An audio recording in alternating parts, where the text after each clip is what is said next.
Live streaming is on. Hello, everybody. My name is Charles Carter, and I'll be your host this evening with the program. It's Stunt Hangar Video Chat.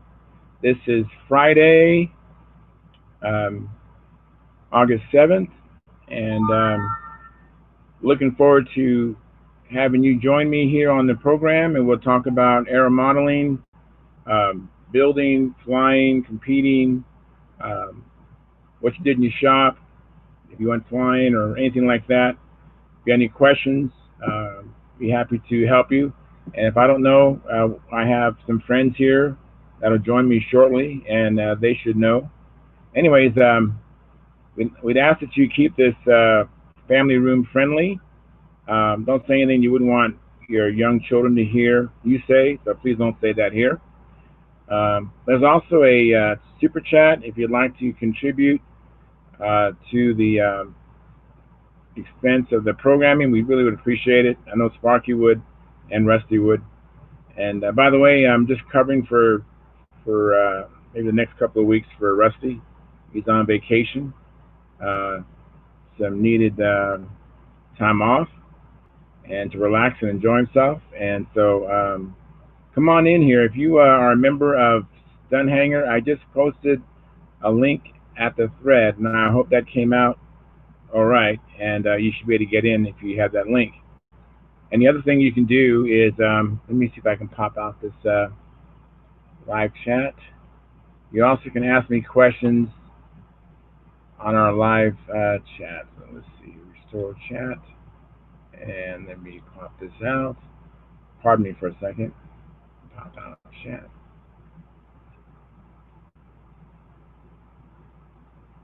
Okay, so I popped out the chat box.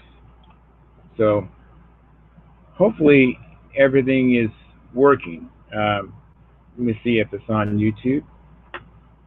Pardon me. Only reason I'm checking is because so it is working, and we have 2 watchers. Great. So now if I can get some of my friends to come in, um, I'm hoping that I reposted it and I made it take 2. I hopefully the stream key went over. It's actually a different stream key. So if you can't get in, go ahead and go on the YouTube Stunt Hangar, and in the chat box there, let me know you can't get in, and I will create a new post, and which will have the correct stream key, and then you should be able to get in. So, anyways, while I'm waiting for people to join me, let me just talk to you a little bit about myself. Um, I've been competing now for, I guess, competing in control line stunt, by the way. There's all kinds of control line model aviation. There's carrier, there's combat, there's speed, there's um, scale, sports scale. There's a lot of other disciplines, and I'm sure I'm not saying them all, but I do precision aerobatics, and I've been involved in that for the last, I think, 5 or 6 years. I started competing from beginner all the way up to advanced, and there's another tier above me which is called expert. And so in competition, you have to have your AMA, which is insurance, and of course it's more ideal that you actually build your own plane. I've been competing with what's called ARFs, that's almost ready to fly, and those are very well. I would highly recommend them. They actually helped me get in a lot of flights, and I didn't have a whole lot invested in as far as my own time and energy building it. So if there was a mishap, or in other words, crash, I could relatively get another quickly, not quickly, but could get another ARF in the air, as opposed to the time it takes to build a plane.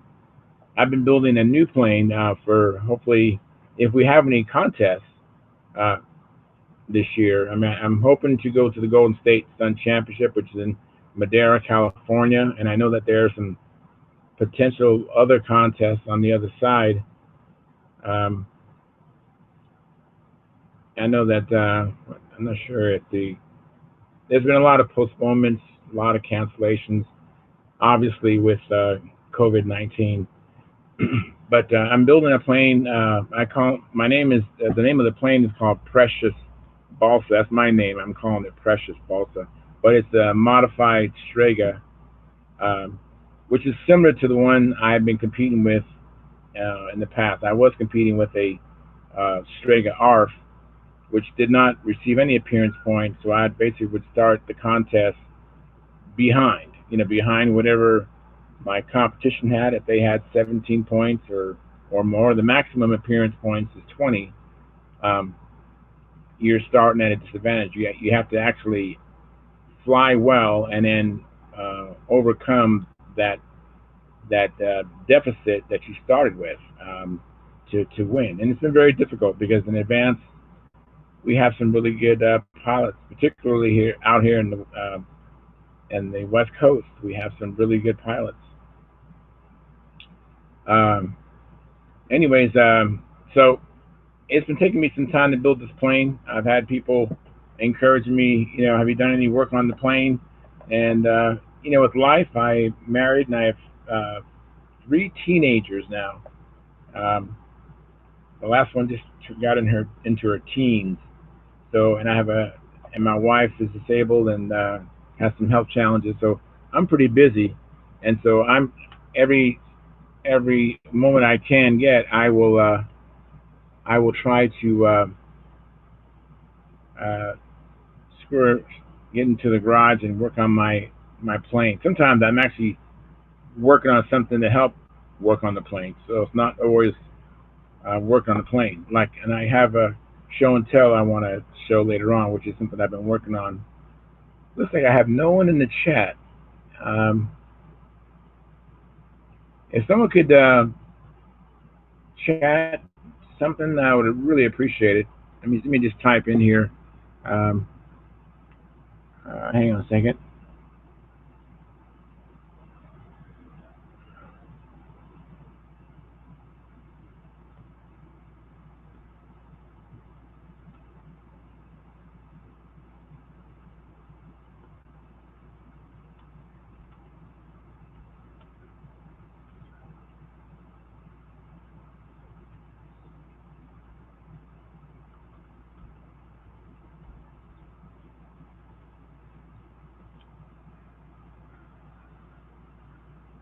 Okay, so Eddie. All right, there's a Eddie Sutter there, and so is Jeff Riley. Hi, how you guys? Can you guys do me a favor? I know Jeff, you have access to Stunt Hangar, and I think Eddie does too.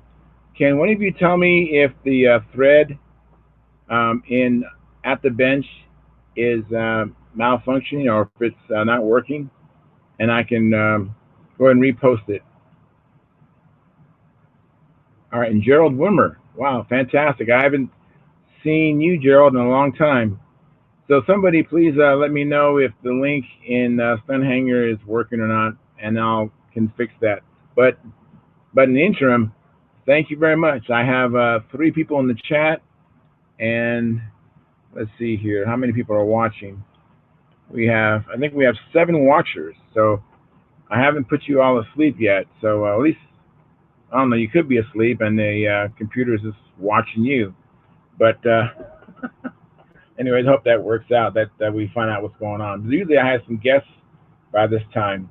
They've made some changes to YouTube, and there used to be a button in the YouTube studio. In other words, I could actually start the Jitsi meeting and start streaming to YouTube, but it really wouldn't be live on YouTube until I hit the go live button on YouTube. That's how it was before when Rusty was showing me how this works. But since then, as soon as I hit the start stream in Jitsi, it just goes live right away on on the YouTube side. So that has been problematic. If you saw or if you got a notification earlier, um, that's what happened. I actually hit the start streaming, from Jitsi, and normally that doesn't mean you're actually streaming on YouTube, but I actually was. So we'll figure this out. I'm learning under fire, and this I'm doing the best I can, and so just give me some grace because they've changed some things, and so the way I was told it works doesn't work that way anymore, and I'm navigating my way through all this. But anyways, um, getting back to competing, um, I happen to really enjoy competing, but the one thing which I really enjoy is the meeting other people, and you learn so much at a contest. I think if I wasn't competing, I think I probably would still have not done the hourglass, have not done the four-leaf clover, and have not done the vertical eight, and probably for sure would not have done the outside square loop. But having a date, in the future that you're preparing for this contest, and then time does not stop for anyone, right? And so what would happen is I would just feel pressure on myself to at least execute this maneuver, and that's what So when I went to my first intermediate contest, I had just executed my first hourglass, maybe a couple of days prior to the contest, and had executed my first four-leaf clover, and so I just wanted to, so that was kind of stressful when I actually in an official flight I had to execute it again, and different conditions, different different place, different venue, and that was kind of scary. And but you know what? That's what has really helped me get to where I am at in a relatively short time. I mean, there's probably people who have done it quicker, but there's a lot of people who have done it a lot slower. I mean, I remember going to my first beginner contest. Um, that was some time ago, and that individual is still flying in beginner. So I mean, we're talking about years, by the way, like 5 or 6 years, and so that happens, and it's just because this event um, is not only is the maneuvers a little bit difficult and challenging, but you actually have to uh, navigate fear. Fear is a big part of this here. Let me see if I can bring up the chat. I want to see if the guys have communicated with me.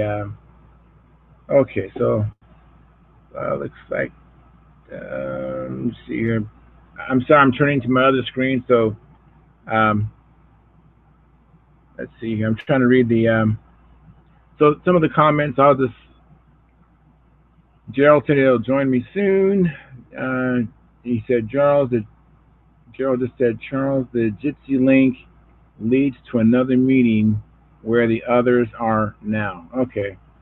Well, that explains that. Okay. So, all right. So, if you can communicate to the other guys, Gerald, what I'm going to do is post a new link at the thread at the bench, and hopefully this will get us all together. So, apologize for the inconvenience. I hope that I can get this straightened out. But thanks, Gerald.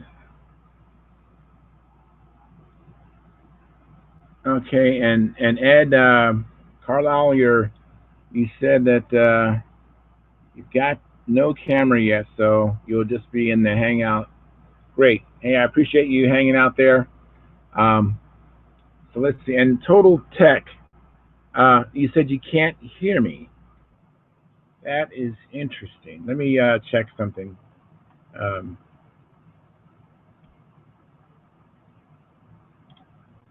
let's see. Let me go to settings. I got my work cut out for me, I tell you. I got to fix the microphone on this here. Oh, that explains I don't hear myself either. Okay. Boy, I'm. Oh my goodness. Let's see here. Speakers.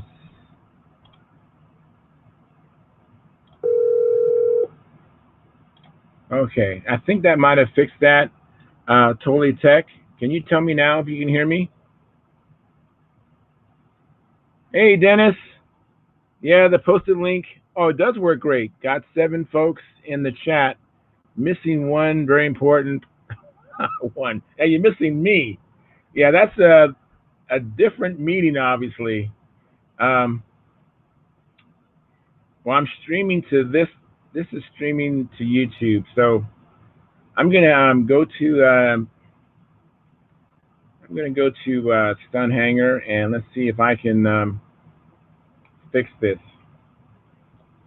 I'm not sure how to fix this, but let me see what I can do. Settings,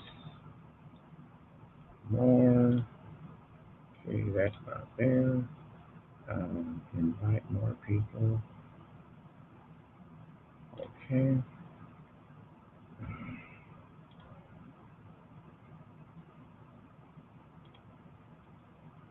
Okay. So let's do this here. Alrighty.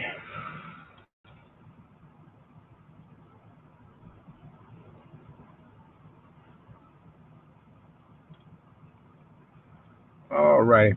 Everybody, just hold tight. I'm trying to get the other group people inside here with me, so just bear with me.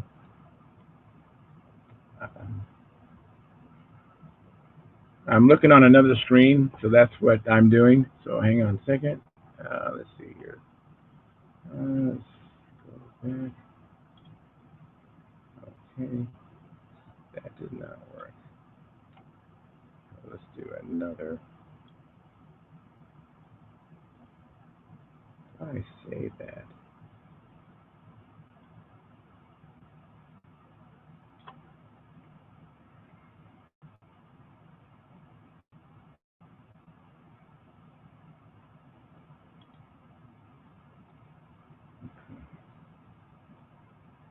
Okay. I think I'm gonna make this. I already spent. Okay, good. So let's see. I'm going to do what I'd call take 3. So let's see here. Home. Alrighty. So I'm actually on the Stunt Hangar thread. Um, if you was to search in Stunt Hangar, and if you want to join, you need to use your real first and real last name, and have a space in between your first and last name, and that's how you would join. So let's see here. New topic. So bear with me again. I'm gonna have to do a little typing here. So let's see here. I think this is how I do it. Okay.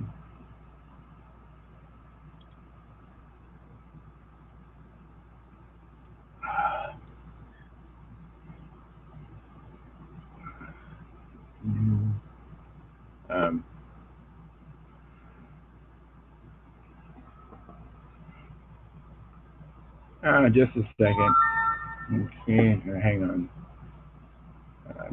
People are probably trying to let me know what's going on, I imagine. Okay. So I'm sorry about the dead air and me not giving my full undivided attention. Let's see here. Let's see if this works. Hopefully this will work. Let's see here. Alrighty, I just posted a new link. Um,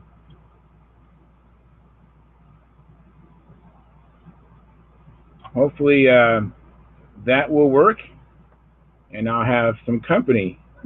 So let me give it a few minutes, and we'll see how this goes. Um, so I have actually 8 watchers still. So I don't know if that means that 2 dropped out, and 2 more are there. But I appreciate you guys hanging with me. Uh, Let me see if I can get this out of my way. All right. So since I just have Oh, that's so sweet. I have a daughter. One of my teenage daughters actually in the chat typed in "Hi, Dad." So that's great. Anyways, hey Dennis, I just posted a new thread at at the bench, and Gerald and Edward and Jeff Riley. Um, let's see here, who else? And Total Tech. So hopefully Total Tech, you can if you Total Tech, are you a member of Stunt Hangar?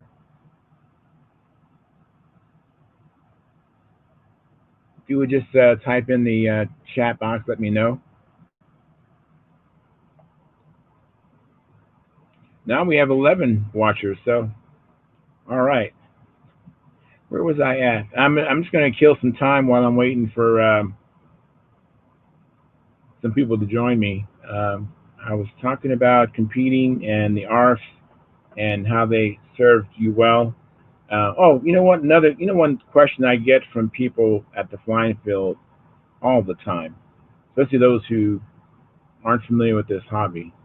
Now, for your first plane, how much would it cost? People ask me when they see me fly, what does it cost? Um, I don't know. I think I just helped a guy get started, and I think he spent a little under $250. Now, mind you, he did not have anything, not a fly box, not a plane, not lines, not engine, not fuel, not handle. I mean, everything. Um, so, but the good thing is he's starting another plane, and now it's just basically the cost of the kit. He can use that first engine if he wants into the second plane. So you can get started for. I mean, compared to other hobbies out there, I mean, and Bob Hunt, he says there's only one hobby out there, and that's spending money, and I agree. But so as far as hobbies go, I think this is one of the least expensive hobbies. Now, don't get me wrong, you can go out there and spend 5 grand on a plane, but I'm saying you don't have to. Okay, and you can spend $500-600 on an engine, but you don't have to. So um, it's relatively inexpensive to get started. And if you were to get started, I'd recommend you buddy up with somebody who knows how to fly and who can fly your plane and see how it's set up, and get what we call trim, which is you adjust it sometimes with weight or moving weight in the form of lighter wheels, heavier spinner, lighter spinner, heavier tail wheel, lighter tail wheel, to get the what they call a horizontal CG, and there's also a vertical CG. Um, and I have a new person I haven't seen before, Jennifer Alexander. Hello. Come on in if you are a member. Now, to join the Stunt Hangar, type in www.stunthangar.com. It'll get you to our Stunt Hangar forum. And like I said earlier, I don't know if you heard me, but you'll need your real name, real first and last name, with a space between it. And Sparky is the one who actually has to approve it. Sparky is the owner and proprietor of Stunt Hangar, um, the forum and the Stunt Hangar YouTube, and the whole bit. Um, so he will have to approve you. So, but if you have a problem, let me know, and I can let Sparky know you're interested in joining us.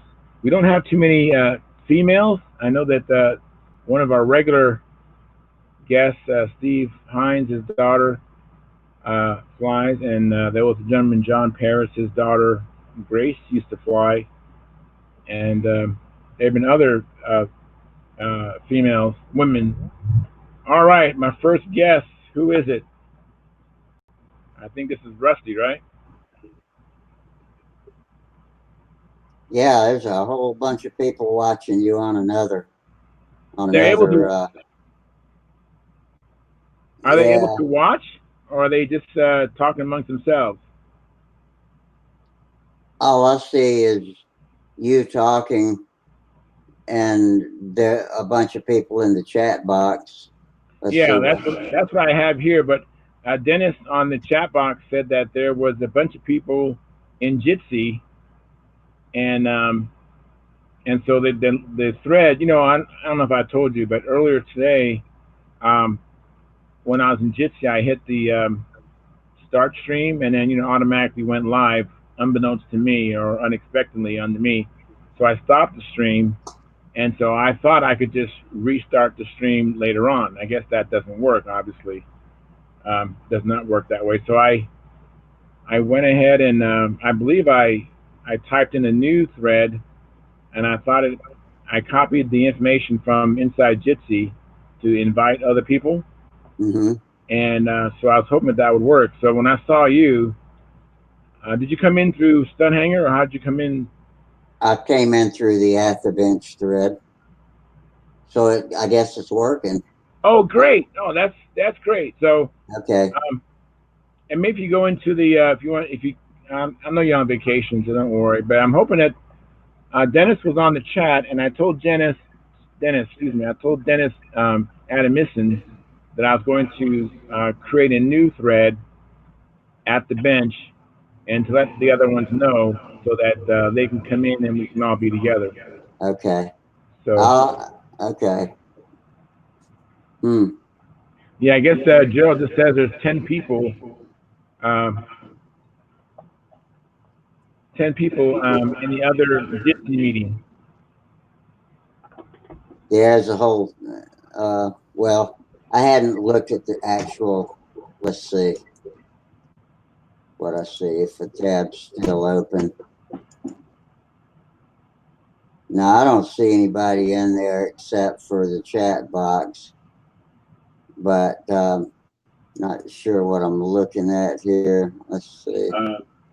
I've been competing now for, I guess, That was competing in control line stuff, by the way. There's all kinds of. okay. That's the other thread, and yeah, Jeff Riley, Total Tech, Eddie Sutter, Gerald Wimmer are in the chat box over there, among others. Dennis Adamison, somebody called My Blessings, Jennifer Alexander. Yeah, I yeah, I noticed. I can see. I have my chat box popped out, so I see everybody here. I just don't see everybody on the other Jitsi meeting. So, but Yeah, neither do I. so maybe we can get the other people over here. That would be great. Yeah, I'm not sure what the heck's going on. If you click the little man and do an invite, that's what you did before, isn't it? And Yeah, that's what I did before, but then I stopped that stream, and I thought that I could just start a stream again, and I thought it would be okay. But obviously, so then I thought, well, maybe I'm missing the new rejuvenated Stream Key. key. So I went um, and I thought I had captured that, and obviously I did. Oh, here, someone else. Hey, Steve. Hey. All right, we can start some momentum. Yeah, I see you came on about an hour ago too. I guess you didn't say anything or whatever. You just wanted us to look at your pretty face. And I'm like, Charles ain't letting no one else in. That was not the case. Rusty and I are discovering that YouTube has made some changes, because when Rusty showed me earlier, there was actually a go live button in the YouTube studio, Yeah. and it's not appearing. So before, I could go in Jitsi, start the stream, and I could see myself on the YouTube studio. And then, if I wanted, at any time, I could hit go live or go stream, and then it would start. But now it's automatically starting. So what you saw an hour ago was when I um, hit the stream in Jitsi, it went straight to live programming or broadcasting in YouTube, and I stopped that because it was like too early.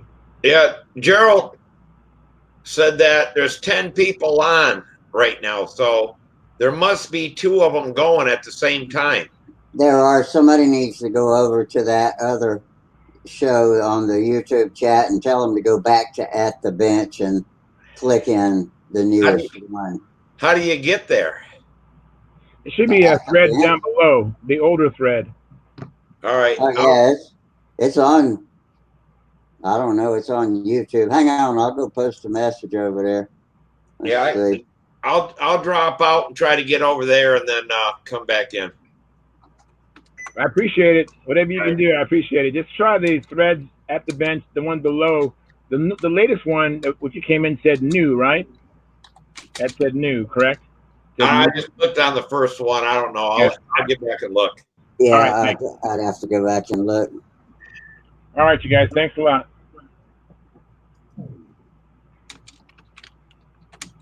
Thank you, Rusty.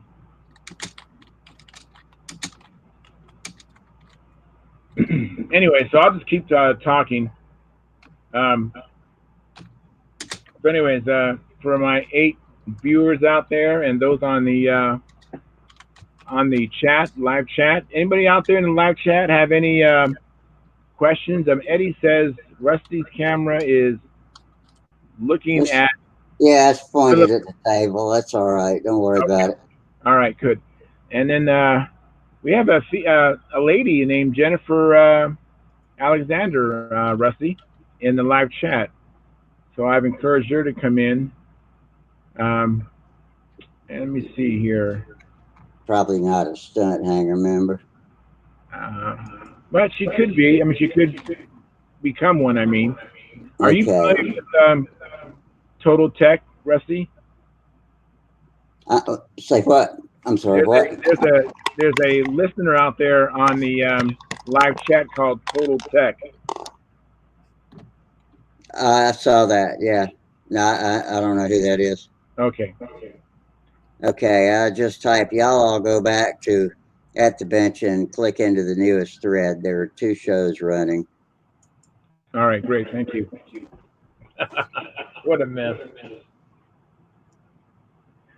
Oh, well. You know what? One day I'm going to be real proficient at this. Me too. I can't tell you I wouldn't have had the same problem, but let's see, where is the other show? Oh, there I am. Hey, I pointed my camera right even though I wasn't looking at it. Okay, this, I don't know what the hell this show is. Let's see, where's the, oh, that's right, the YouTube chat box. We were having a good time. You know, hey, Dennis, there's 2 shows running. Go back to At the Bench and click the newest thread, and you will go into the one Charles wants you in, right? Or we got it. Steve. Or is Steve this Hines what we want? Okay. We had about 12 people here, and like I say, there were no grown-ups, so. But we all decided, everybody's going to be coming over here in the next couple of minutes. So. All right, fantastic. Thank you, Dennis. Excellent. How you guys doing? Doing well. You know, they've changed. I'm going to probably say it later, so I can explain to everybody once what happened at one time. You know what happened. But anyways, yeah, I've just been working on this. It's I have a phone buck. And so I'm hoping to use this kind of like a miter box. Mm-hmm. Cut the slots of the formers in the molded buck. It took me some time to make this. I mean, you know, so I told my wife and kids I'm going out in the garage to work on my plane. And I hear an echo. An echo. Yes, I do Echo. That was a fake echo.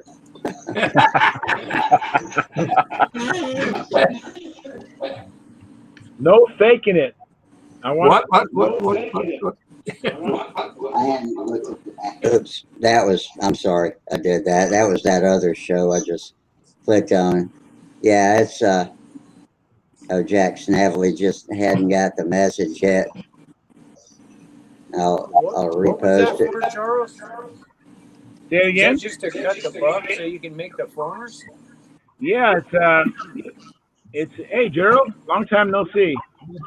Right, yeah, lucky I'm free tonight.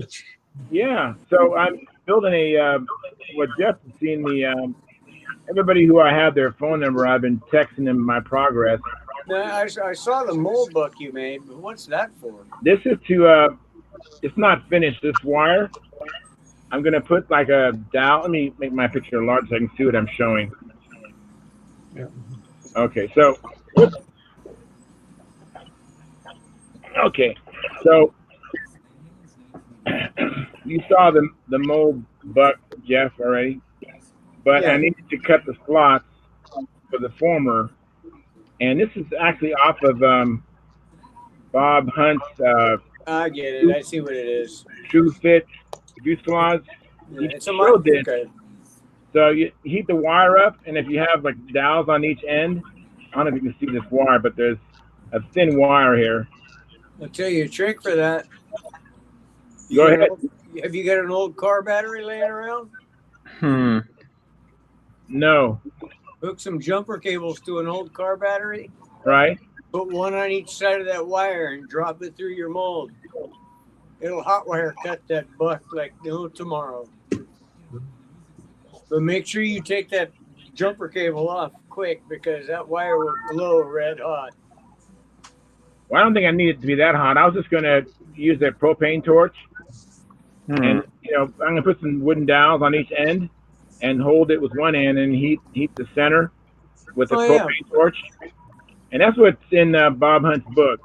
So Bob Hunt has a free PDF that you just have to ask him for it, and he'll shoot you an email. Years and years ago, I tried to core a foam wing like that so I could run the lead outs to the inside. I dropped the wire through the foam wing. It went everywhere but where I wanted it to go. Oh no! So you had to make a whole new foam core, huh? No, I ended up throwing it in the trash and building it out of balsa wood. That's one way to fix it. That's I've been Okay. able to drop the wire through a foam core wing, and I used like 1/8" music wire, so it was pretty stiff on its own. And I had a couple of guides, like a couple of holes and brackets to guide it coming straight down. But yeah, I did like Charles is saying. I got the end like cherry red hot with a torch, dropped it, and kind of twisted it as it was going and stuff, and it came through like right on target. So Oh, it was a mine big went one. everywhere but where I wanted. Rusty, hang on, you guys. Hang on a second. Because Okay. Rusty's on vacation. What do you want to say, Rusty? I got to go get some supper right now, but I just carpet bombed the chat box on that other show. Told everybody to come over here so they can't miss it now. So I'll be back in a while. Thank you very much, Rusty. Later, All Rusty. right, Steve. All right, bye. All right. So is everybody here who's on the other show, or are we still missing some people from the other? No, we're still missing about a half dozen or so. They're probably still into a like deep. a dozen people over there. They're A probably lot of people Yeah. can't go to that event. They're not Stunt Hangar members. But Jack Snaffley's over there. I just he didn't get the message yet. So, Well, Ed tried to come in. Phil was there. None of those are here yet. Bill, Steve, Gary. Tom and Bill and There's Ed. There's Ed. There's Gary. No, Hey Ed, how's it going, Ed? All right, I went back and told the rest of them, so they should be on their way. Thank you very much. then again, maybe they're having too much fun. I don't know. That's what I suspect. They're in that Yeah, exciting they can use bad language over there. Yeah. Well, there was no grown-ups in the room, so we were having a good old time. Hey Ed, if you check the chat box, there's my email. I didn't get an email from you, so that's why I didn't send you anything. I didn't know where to send it. Yay. Okay. I'll Hey check. Gary. Hey. Hey Bill. Hey, Charles. Hey Mike Lonky. You guys, I apologize. They have changed YouTube a little bit, and see, before I used to be able to create the meeting, and I could start streaming, and it would start streaming to YouTube Studio, but it wouldn't start to broadcast until I actually hit this button called Go Stream or something. But now I don't find that button at all. When I hit the live stream on Jitsi, it goes straight to YouTube and it starts broadcasting, and I have no controls over there. So about an hour or so ago, I started the Jitsi stream thinking I would be able to have it all ready to go, and then I would go live and start my introduction and all that. But so it went live unbeknownst to me, and then I stopped the stream in Jitsi, and so I thought that I could just go back at the right time, hit live live stream again. I thought it would just continue, but it wouldn't work. And I also had to fix the thread, which was set up for the old Jitsi meeting. So sorry about all that confusion. I actually started early to try to have it be nice and smooth, but far from it. Charles, don't feel bad about having internet problems today. I had a 9-year-old in tears this morning because she couldn't start her first day of school with remote learning. Oh my goodness! Today was day one of remote learning, so they issued not to get off topic too far, but oh yeah, that's much worse than what I was. We're learning from home with Google Classroom and Zoom. Sam had no problem in middle school. His 6th grade stuff went off without a hitch. He was good all day, but we tried for 3 hours, my daughter in, and the system crashed. The system that allows everybody to get in there and be on the classroom together, the whole thing crashed. It was a total nightmare, and she was terrified that she was going to be in trouble because she's missing the first day of school on her computer. I guess they've done some things to the network and to the server, and we're going to try again Monday and see what happens. Yeah. Oh, that's a terrible day. Yeah. After the first 30 minutes, the network just went down. It could not handle the traffic of the amount of students that were learning remotely. So, not a fun day. I actually, I had my wife take her out and buy her 2 gerbils this afternoon to make up for it. She's been wanting a pet for a long time, and she's like, "Daddy, can I get some gerbils?" I was like, "All right, have your mom take it." We bought her gerbil house and a couple of gerbils. So, wow. You know, Sparky was. A few YouTube problems on your end is nothing compared to what we went through today, man. That's nothing. I would actually welcome this compared to that. I just feel bad for all the teachers that were trying to answer emails and get everybody in, and you know, about half the school where my daughter goes was locked out. So half of them made it in, the other half sat home and cried, I guess, like my daughter did. Probably, you know, because kids, you know, especially young, they want to go to school. Mm-hmm. Yeah, it's hard, all this remote learning and remote working, all of that. It's a big challenge a lot of people haven't had before. And sometimes I can't come on because if Alina, my wife's at home working, then there's not enough bandwidth for us to both go live and do meetings at the same time. And when I have both boys. Yeah, that's the problem we had. You know, my wife has been working from home since March, and she takes up a lot of bandwidth with her stuff. So we got to shut every other computer down, take every other phone off the internet. So it's just my wife and each kid on their Chromebook. You know, I don't even watch my wireless television. I don't have nothing going because I want them to be able to get in there. But like I said, Sam had a good experience, positive experience. It went well. His elementary or his middle school had it figured out. And he was able to go class to class to class the whole day, just like he should. The problem with them was just the server couldn't handle the amount of traffic. So hopefully the IT guys are working overtime this weekend. And if it works like Sam's did today on Monday for Emma, everything will be fine. And, you know, it'll be okay. But, oh, my God, what a blank show, man. What a blank show today. Yeah. Hey, Rusty, thank you very much. I see you hammering out some of the trolls. Appreciate that very much. Thank you. So, Gerald, what's been going on with you, Gerald? It's been a long time. Hi, Philip. Hey, finally got back. Charles. It's been good here. We've had it. It's just winter, and we've been doing a lot of building. We've been we had one contest, a combat contest, not that long ago, but I need to get more models built. Otto's been working on a combat model that he got as a kit. I'll just grab it and show you. Oh, great. Yeah, I was going to ask you how those kits were, Gerald. They look pretty nice, pretty easy to put together. Yeah, they were very quick to go together, but it's almost ready to fly. But I said I'll do the bell crank and lead out for him. Gerald, hang on while you let me click, make you bigger. There you go. Talk about light. Is that a light fly? Are you sure that's going to be a combat airplane? Yeah, it's got little assembly jig bits on it. You can pull those off. Are the ribs balsa or ply?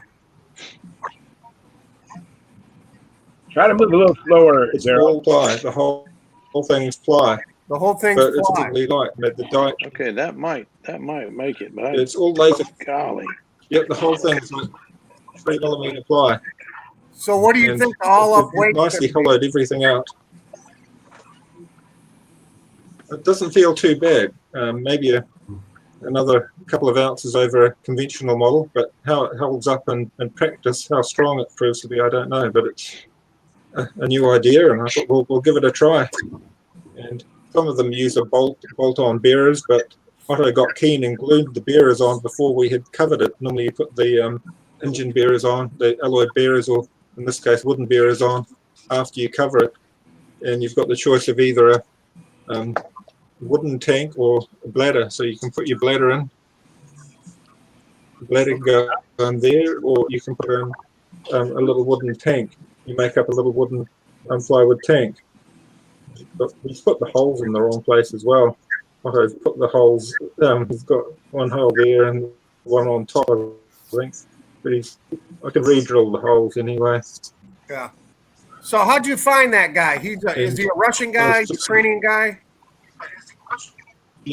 Yeah, that's Andrei Shakolov, I think his name is. He runs his own website, F2D Services, or F2D Service.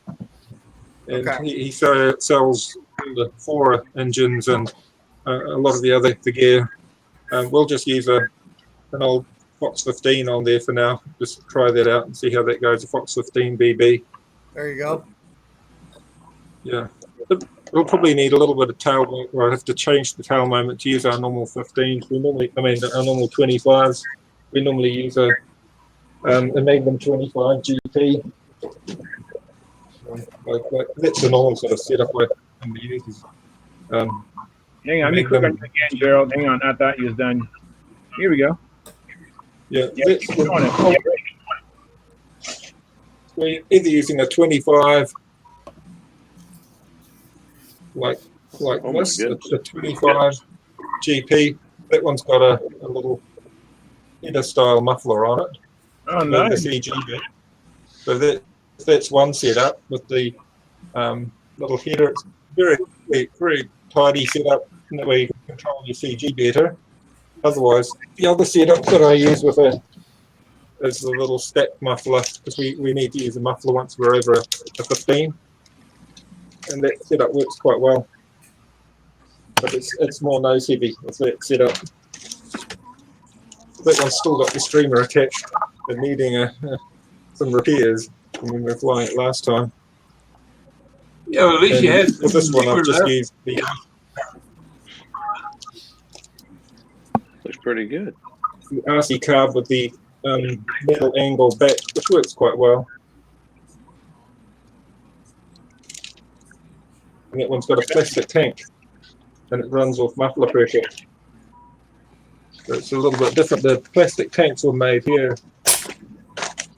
I'll see if I can find one of the tanks I can show you.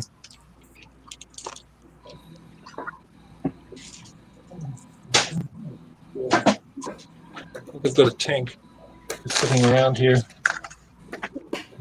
I can find the tank. I'll show you what they look like.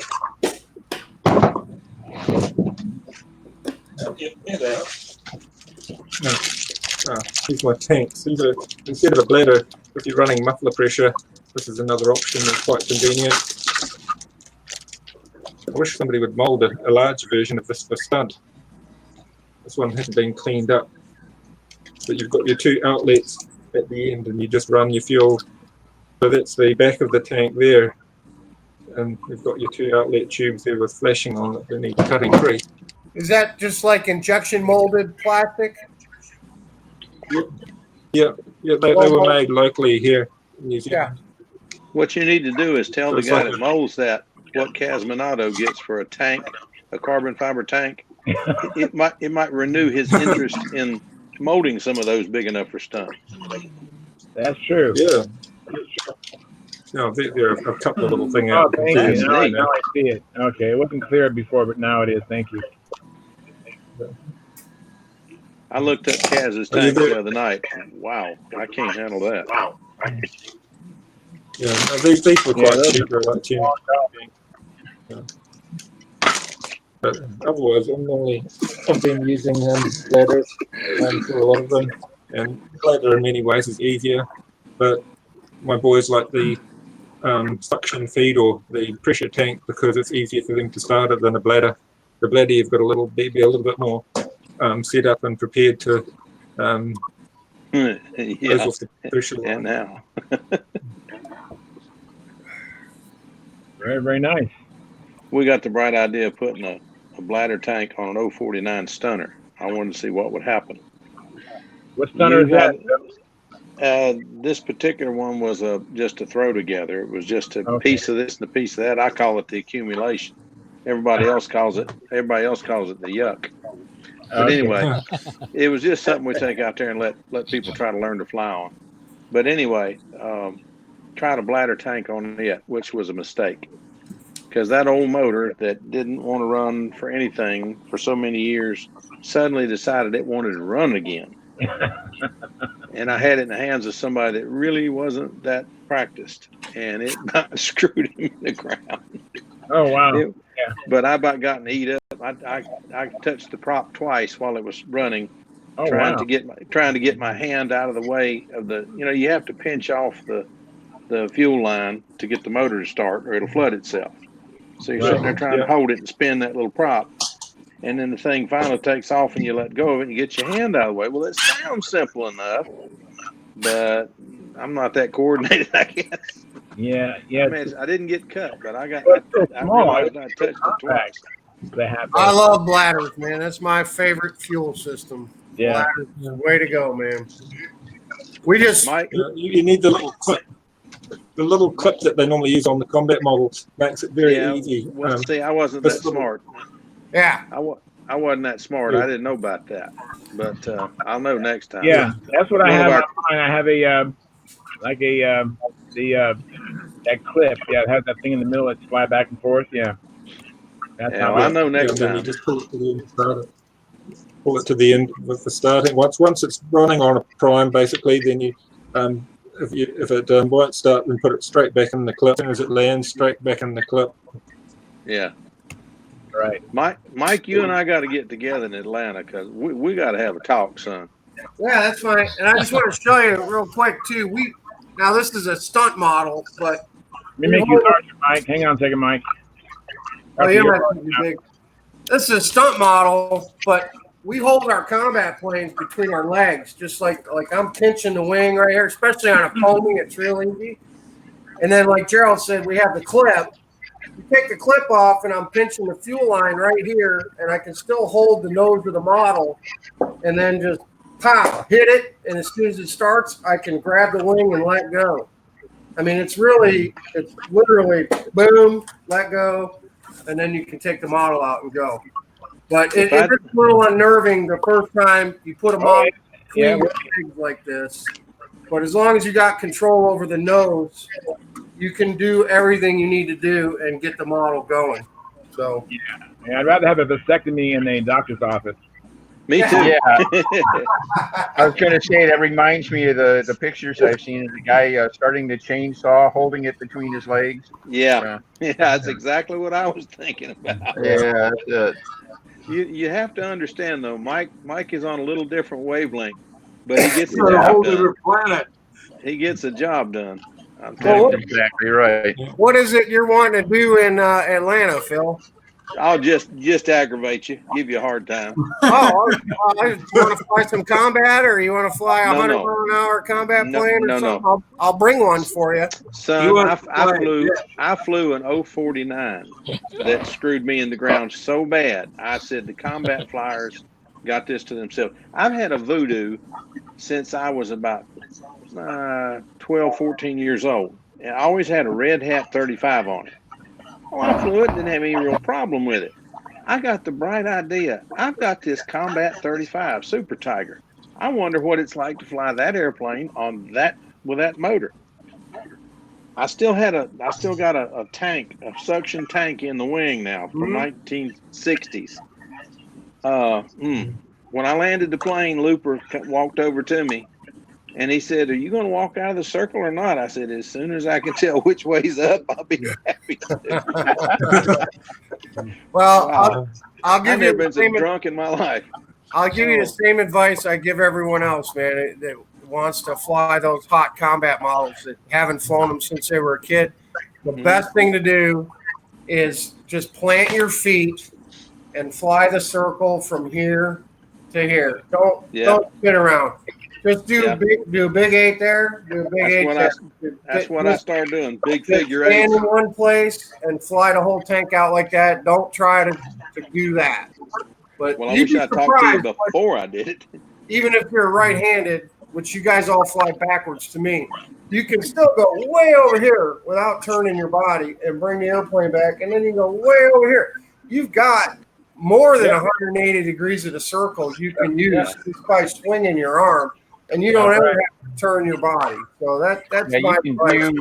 You can do a really. I've done pretty darn close to a full 360 by going, all the way this way and then all the way. I mean, my feet are planted and just twist my hips or whatever else. You can get a lot of the sky.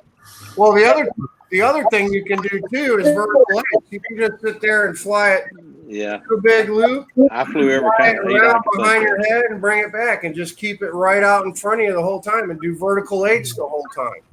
I flew every kind of 8 I could think of, but I'm gonna tell you what, I didn't realize how quick a Voodoo turns. I mean, I'm used to a stunner that turns, a loop in maybe 30 degrees of the circle. This thing does it in about 10. Yeah. It looked like it was turning on it in its own length. I just said, "Oh, this ain't gonna end well." But I got it down in one piece. But that's the last time that plane's been flown, and it might not be flown again for a while.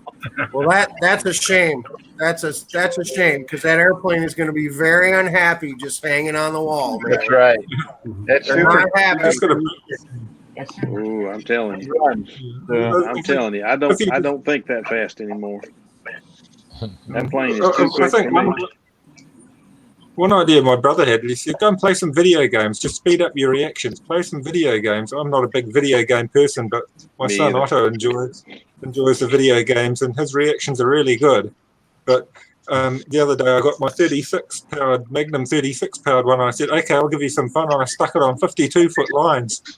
And he was moving so fast, he could barely keep up on 52-foot lines. But he enjoyed it. He smile on his face, trying to. We've always flown the 36 size models on the 60-foot lines, but just for a thrill, I stuck it on. And it was really daddy. fast.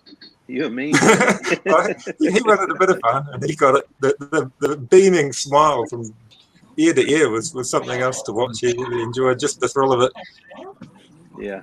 But if you speed up your reactions gradually, a bit at a time, just work at it, I think you can get to that point where you're happy with it again. But it is a big shock going from a stunt model to a combat model that's flying at twice the speed. It is hard to adjust. Yeah, Mike, you did hear that that Huntersville was canceled, right?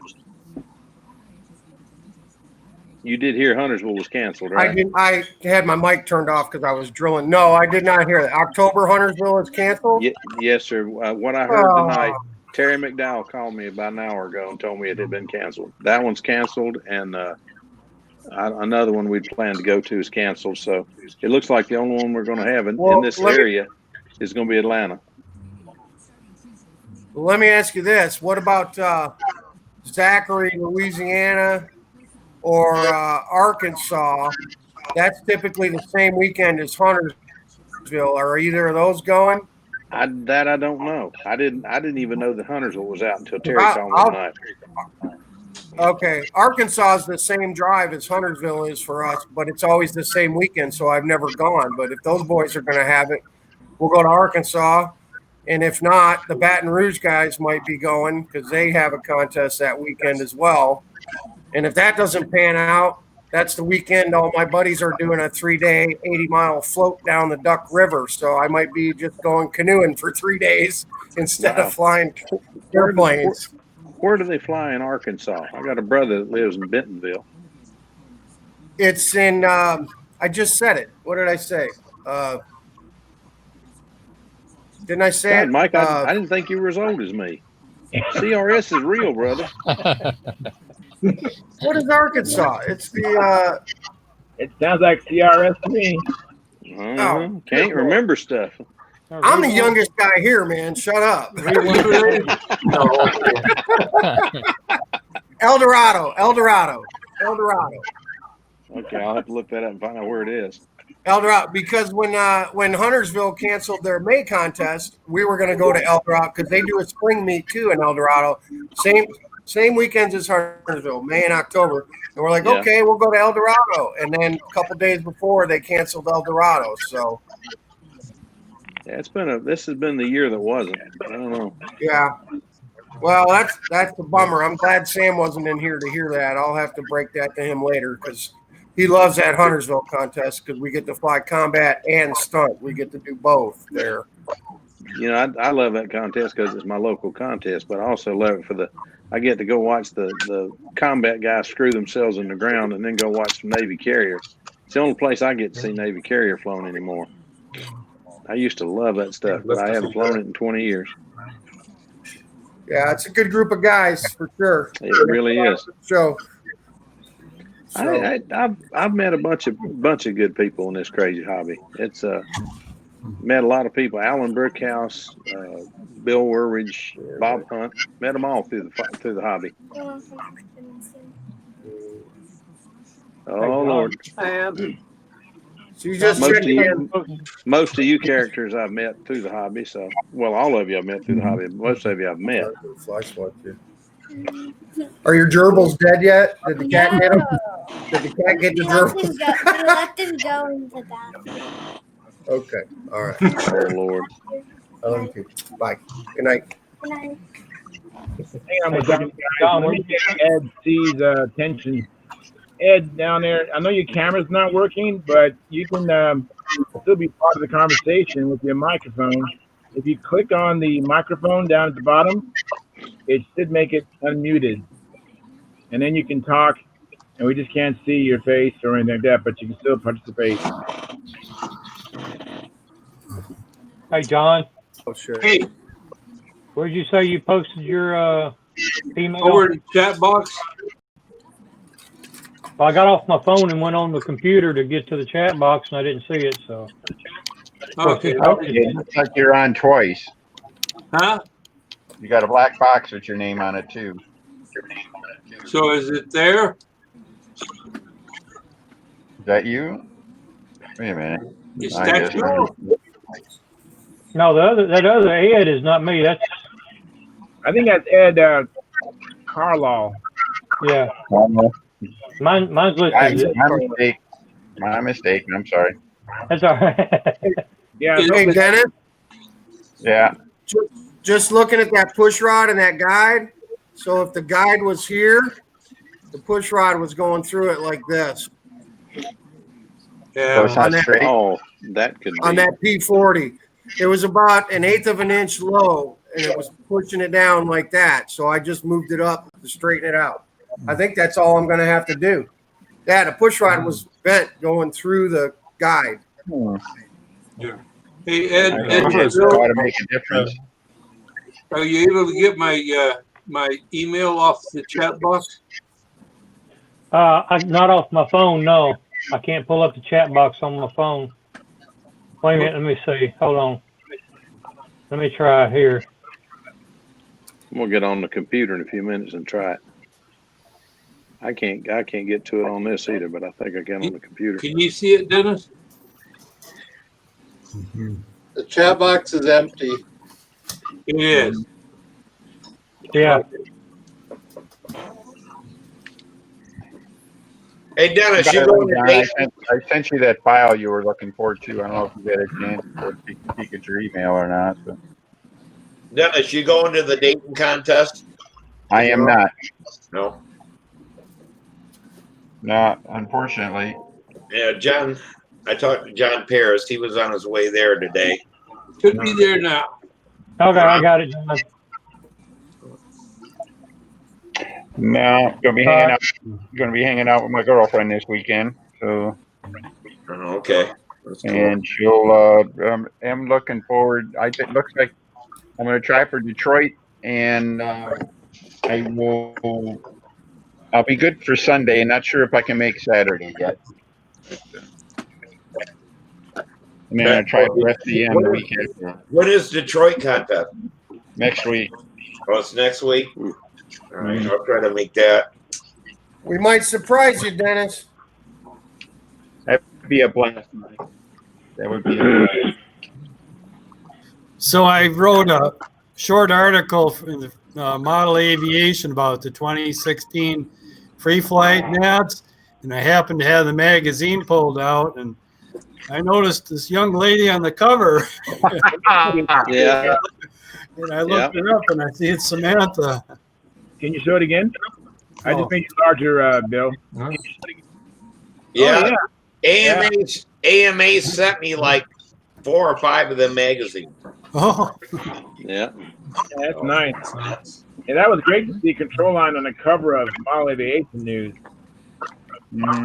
Yeah, I think the year before she was on the Pampa magazine, and then it was hard to believe. Yeah, they stuck her up there for the AMA did for the AMA magazine. She's been doing very well. That damn Banshee. We took that out last year because I forget. We only got to go to 2 days at the Nats, but it was for something. I thought she was going to bring it there as a backup or something. So we went out and flew it. She flew it that one time about halfway through the pattern. She just started flying level laps and landed it. She goes, I forgot how bad this thing flew. She goes, I ain't taking this with me. That's happened to me before. You know, you have remembrances of a plane flying good, and then when you have a new plane, you trim that out, the flies so nice, you go back to the old plane that you thought flew good, and you realize the thing flies terrible. That's happened to me several times. Well, that's when you realize it's time to pass that plane on to a new flyer. Well, we talked about that, and I'm wondering about cutting down the fake canopy or whatever, the bubble on there. If that's what's making that thing walk back, and we always called it a Dutch walk when the tail wagged all the time. Mm-hmm. It's like the rudder doesn't have enough power or something to keep it there. The thing goes, she had to time her turns because the tail was always wagging. Yeah. So flying level, it would wag? Yeah. And Dennis thought that maybe the canopy thing on there was overriding the rudder. Yeah, the Banshee's got a lot of side area through the canopy, and the fin on it is really, really small. And it's it's not a real pronounced weather vane. If it's kind of all the side areas like in the middle of the airplane rather than at the back. There's not a real solid restoring moment there. Yeah. So either put a bigger fin or a smaller canopy probably would change the equation there enough to at least stop it from wobbling at least. Yeah, I hate Could you put more engine offset? I hate to mess with it too much because she made the cover. She keeps stuff because she made the cover of the magazine, and she won with it and shit. But I guess never fly. Put a cardboard fin on it. See if it makes a difference. Just tape a big cardboard pin on it. Oh, okay, yeah, just tape it on there and. Yeah, but I'm with you. If it's on the cover, and frankly, unless it really needs the airplane, I mean, no, not worth cutting it up or anything like that. But you can put a cardboard pin on it pretty painlessly, and you could at least figure out if that was the cause or not, or if that's the solution. Yeah. Now, do they call that hinging, or is that we always called it the Dutch walk on a RC pattern airplane? We call I it don't Dutch know. walking. The RC guys I used to hang out with used to call it a quick fly walk. They said the quick fly Mark III was famous for doing that. It would just kind of you could watch them going across the sky. They'd just be wiggling the whole time. Yeah. Yeah, And I they forget had what not a lot of pattern. side area, and they had a fin, but not a lot of side area. And the thing was not it was like always trying to correct itself, but that wasn't trying to go around a circle either, which I think throws some more stuff in it too. Yeah. So. I don't think you need a lot of fin area, but you need more in back than you have any place else. That's all. I don't mean to interrupt. I've had several Banshees, probably like 6 of them. And the biggest issue I've had with Banshees is wing twist. Is what? Wing twist. Okay. Yeah. Because it's just a 2/4 inch spars, no sheeting, wide open leading edge. I mean, there's no structure to the wing, and it's got huge flaps on it. Yeah, to fix that, all you have to do is take Tom Morrison's covering that polyspan. There's an easier way to do it than that. This is real easy. You just take polyspan and do sticks around the outside edge. Tighten polyspan around it. One, you can use either nitrate or whatever. Hit all the balsa stuff with dope. Let it dry. Put covering on it, and you cannot twist that wing. I used Sparky's torsion thread idea at the trailing edge on the last one I built. And it took all the twist out, and I put shear web 2/3 of the way down the wing. So I shear webbed the spar, and then I put that cross section thread between the ribs from the center, from tip to tip, basically across the trailing edge. Halfway between the spar and trailing edge. I did that too. But I tell you what, if you put the polyspan on and do it with Monaco, it is so strong. And I got that from Monaco. Pardon me? Monaco? You take polyspan and just put it on and just glue it, with dope to all the balsa parts. And then iron on plastic covering over it. Wow. And it sticks so hard to that polyspan. You make a mistake, it ain't coming back off. You have to pull everything back off. But something about all them threads on that makes it so stiff. And I got that idea from a combat guy who showed it where he did it with the polyspan and then put the clear. What's that clear covering you use, Mike, on these? Fast-cal. Fast-cal. He put Fast-cal of the stuff that other guy sells. Just iron on. And I tell you what, it Super makes light it covering from Phil Cartier. Yeah, that's what the other one, that clear covering from Phil Cartier. You cannot believe how much that stiffens up a wing. It will not move. You think it's fully sheeted. Hey Steve, how much did that Banshee weigh? I think it weighed 52 or 53. It was fairly light. It weighed 52 or 53. Mine was 46, and I had it powered with a Fox 35. 20. Yeah, this one had the Enya 40 on it and stuff. We end up having to add tail weight to it and all that kind of stuff. brother Yeah, had one. He ended up crashing it because there was, I think he took a hard landing one time and broke something loose, and a piece of balsa got in there and jammed his bell crank, and he was coming out of a figure eight and no, he's coming out of a wing over and couldn't do nothing with it and just drove it right in the ground. Well, the only other thing with this Banshee is too is that we franchised it or whatever.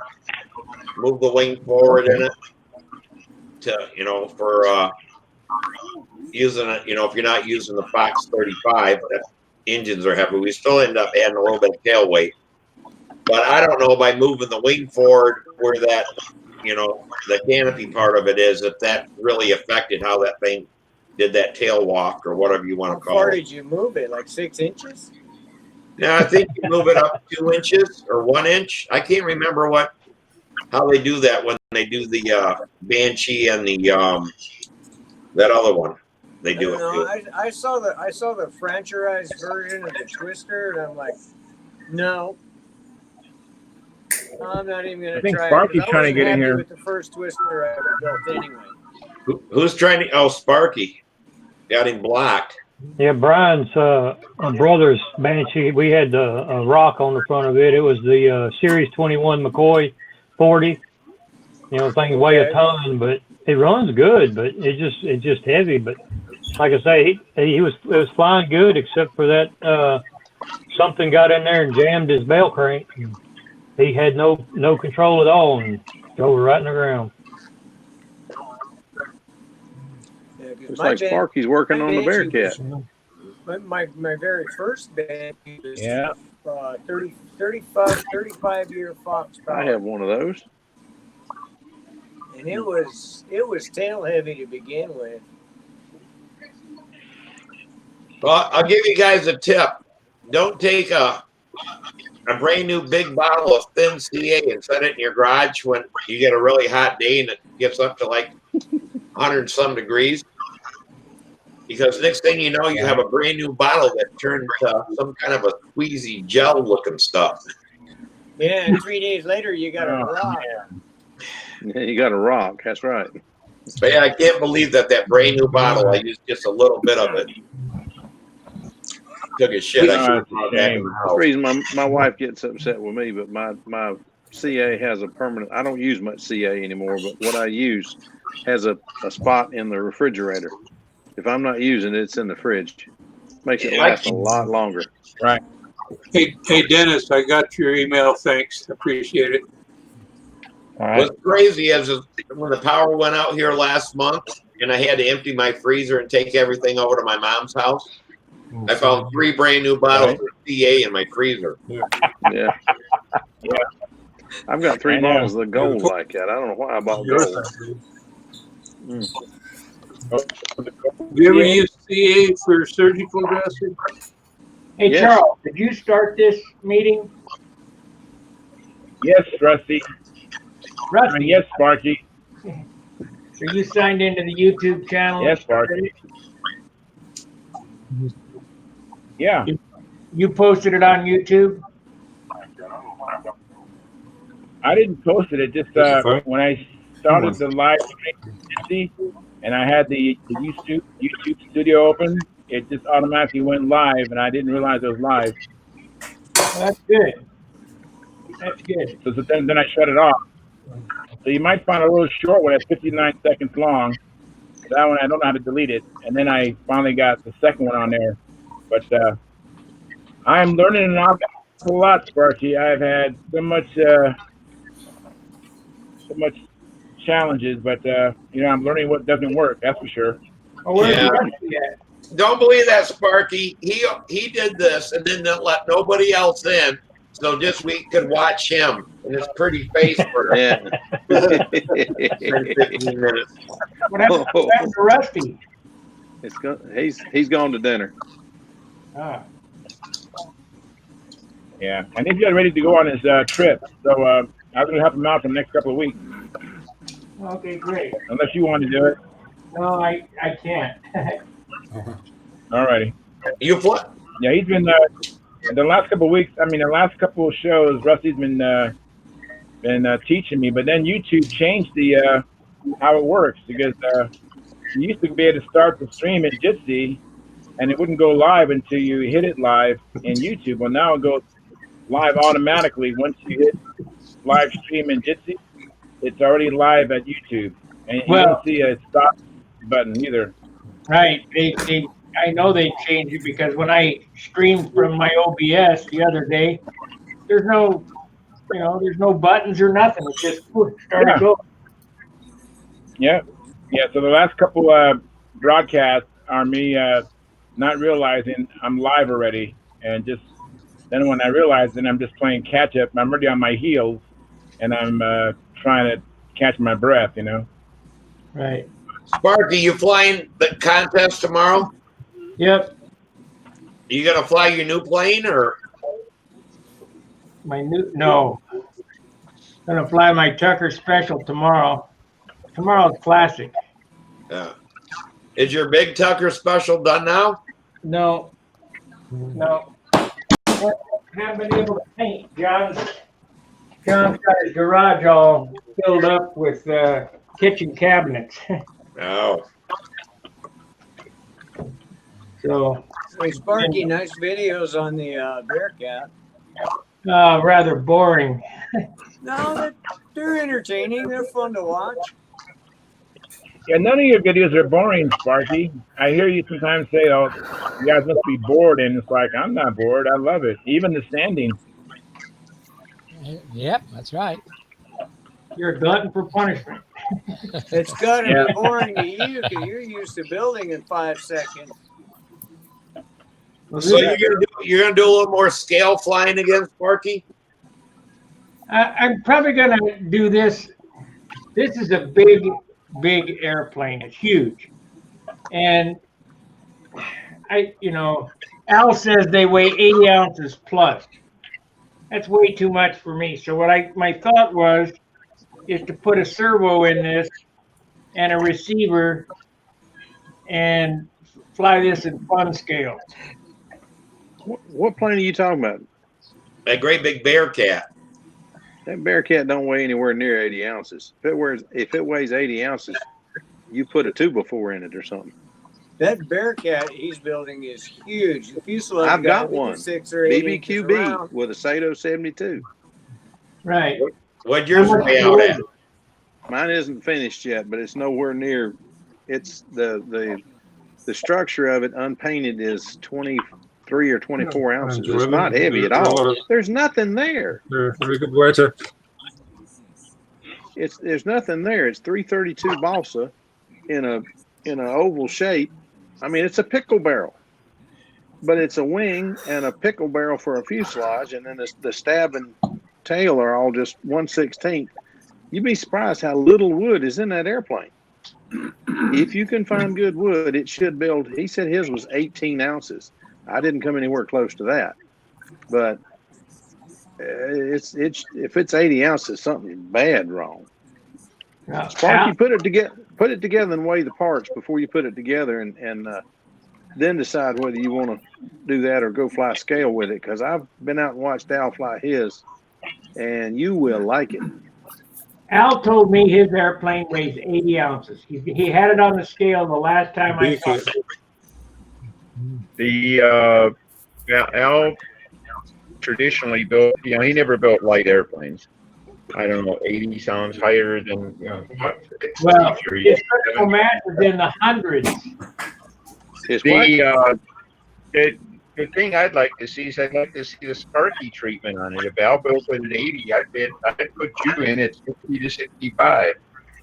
That's the way you build and everything like that. I think you bring it in lighter than that. Well, the thing with this airplane is all this plywood. Mm-hmm. It's all plywood. Yeah, but it's 1/64 plywood over 332 balsa. Stuck to 332 balsa. Yeah. Lots of wood. Lumber. Wait till you get it built. You'll be surprised how little it weighs. Keith Trossel campaigned a Bearcat for 10 years at VSC and other contests. That's 80 ounces. Yeah, that's the little one. Yeah, That's that wasn't as big as the one as the Oh, BBQ. this one's a this one Never is mind. this one's 62 inches, I think it is, and it has a Sato 72 up front. Wow. It's a bigger airplane with a fully symmetrical airfoil, and it's got the cuffs, which the little one, the classic, which I also have, does not. But it is a big airplane, but it's not very heavy. The fuselage is 5 1/4 inches wide and it's 8 inches tall. Yeah. Yep. Yeah, Larry Drone built one, and I think his weighed ready to fly. I think his was 61 or 62 ounces. He built the Beetle Bomb, the yellow one, and Larry went so far as to call the museum and find out what color that really is, and got some custom mixed paint and painted it the correct colors and everything. It was a beautiful airplane, but Larry likes to fly on 5 and 10% nitro, and Al told us going in, this plane flies on 20% nitro. Larry wanted to cut it down to 10, and it flamed out on him straight overhead, and just that was the most sickening sound you have ever heard. It hit the pavement and just destroyed itself. Like I say, there's nothing there. It's 332 is the sheeting. The body of the thing is all molded 332, and it's just when it hits, it just goes all to pieces. Yeah, Alex is molds, so I don't have to make molds. What's the wing? What's the wing? Yeah, what's I the have some wingspan? molds for the fuselage. I think they're 62. It's 62 inches. And he's got a unique way of building that thing too. You stand it on its leading edge to sheet it. It's an interesting airplane. Well, it's different than anything I've ever done, that's for sure. You'll figure it out. And once you figure it out, you'll love it. I've seen you build, Sparky. You build stuff nobody else. I was building one of the planes you were building and trying to build along with you. And I was putting in 8 hours a day, and you looked like you were putting in about 2. Of course, I know you like to get up 2 o'clock in the morning and work, but anyhow, I couldn't begin to keep up with you. Well, this is an hour a day. I have 2.5 days in this now. It doesn't go very fast. No, it's not terribly fast. I mean, he said if originally it was called a BBQB, Bill's Bearcat Quick Build, and if he couldn't build it in 24 hours, it would be the BB didn't be. It's on one of the tapes I have that he sent me, and I looked at the plane and looked at that stack of wood and said, "There's no way." But Al Raby, maybe, but me, no. I've got like 6 months in mine, and I've put it on the shelf and put bags over it when my wife got sick. I have not taken it back down to finish it yet, but that is on the back burner to be done. I intend to finish that airplane. That's my plane, one of the planes for next year. But I'm going to have to talk to Trayan about the other plane for next year. You got to. I like that Revolution. I keep looking. I took pictures of that thing at Huntersville, the first one. When he had it at Huntersville, I took pictures of that thing, and I brought it home and blew it up. And it's on my wall downstairs. Trayan and I are going to have talk. I got to look into getting one of those. That's nice. How many of you are on Facebook? And on the there's 2 control line groups. It's control line enthusiasts and another one, I can't remember what it is. But one of them, there's this guy's Okay, you said you were thinking of doing a phone one. Guy's got a gray Gypsy, and it was a beautiful plane, and he showed it the other day, and it's in like 8 pieces. That's He's done. That's PJ. Yeah. Yeah, that day, I mean, that was a beautiful plane, and he's done drove it to the ground. I was like, oh my God. Oh, that's too bad. I like Gypsy. Why did he do that? He said he got lost in the clover. And what? They fly on asphalt there in Dayton. They fly on asphalt. So yeah, not very forgiving. He helped out though and repaired it for the contest this weekend. He's got another stunner ready to go. What are you building there, Mike? I'm working on that push rod on the P40, Charles. All right, cool. Yeah. Oh, you missed the conversation in the other chat room. I got this from Dennis Adamson at Brodax a couple of years ago.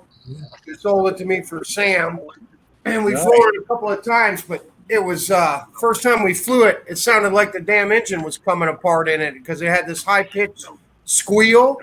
Right. Like, it was crazy. Couldn't figure it out. Changed the engine, changed the tank. It did it again. I talked to Dennis about it, and he said maybe the wheels were vibrating or something. Well, we took it out tonight, and when I started it up and let Sam hold it, and it started doing it. So I started grabbing it in different places around the airplane. Yeah. And when I grabbed the elevator, the squeal went away.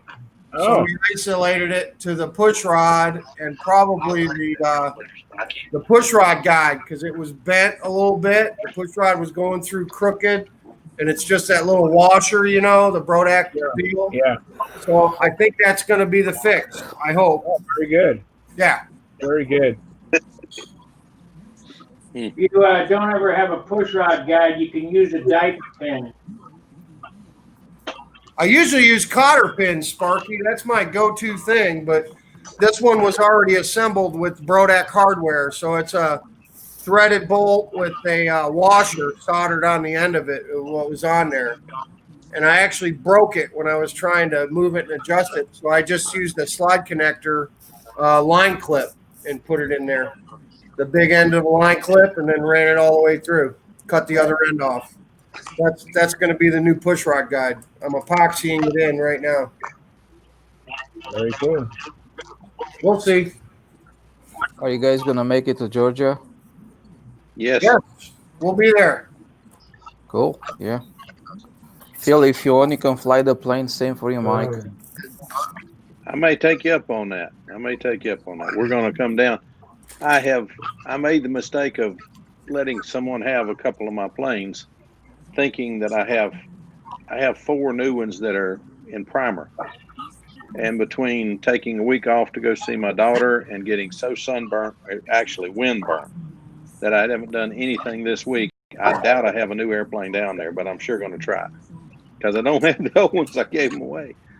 Oh man. Well, I asked one of the guys if I could borrow one of the planes back for the weekend. He says, yeah, if I can get it to you. He's about 100 miles away in Raleigh, but if I can get it, I'll fly my old one. If I can't, I've already given it away. So, I mean, you know, one of those deals. But you said you're going to fly your Ringmasters, right? I hope to bring a Ringmaster. I'm going to bring the little Ringmaster. The big Ringmaster's not going to be painted in time. There's no way. Well, I mean, I got 2 weeks. I may get the big Ringmaster done. That's what I'm trying to work on. That and a humongous. I love old time. I love to fly old time stunt. Tom Looper and I fly old time stunt a lot. I've still got my Teosaki, but I don't know if Tio will take off in that grass or not. That grass was pretty thick last time I was down there. It was real thick. I didn't get to talk to Tommy Looper, but tell him that we won the Pilot's Choice in Spirit 64. His pilot. Oh, cool. I'll tell him. I'll see him in the morning, Sparky. We're going flying in the morning at 8 o'clock. Very cool. About, for the first time in 35 years that I've flown, well, I've flown with Tommy for 42 years now, but first time in, 44 years now. But for the first time in 35 years, there are a dozen stunt flyers in Hobby Park on Saturday morning. That is amazing. We're actually using 2 circles. Nice. Top circle used to be the speed guys, Bulldog and Lee Cleveland, with Goodyear racers and all kinds of rat racers and stuff. And in the lower stunt circle was the stunt flyers. But now we got stunt on 2 circles because we don't have any of those guys anymore. With Clayton Smith's passing, we don't have any combat guys right now. So, hey Phil, is John Tate going to be there tomorrow? No, John Tate's in Virginia. I'd love to see him, but I don't see John very often. We were supposed to meet up at the I forgot the name of it now, but anyway, the contest in Raleigh that's supposed to be in 2 weeks, but it's been canceled. So yeah, I still want him to do a batch of them motors. We got to talk him into. Well, I've got 6 of them now to be done. He said he wanted a dozen. I've got 6. I got a Well, couple. guys, I gotta go. Talk to you later. All right, Rusty, Sparky, thanks for popping Sparky, in. you Rusty. take care of yourself. All right. Good night. Good night, Sparky. Yeah, I know I can probably get a half dozen from around here to get done. Yeah, I have 4 myself, and Tom's got 2. And then 2 of the other guys said they'd bring some, but they never committed to how many. So I know I can get 6. Other than that, I don't know.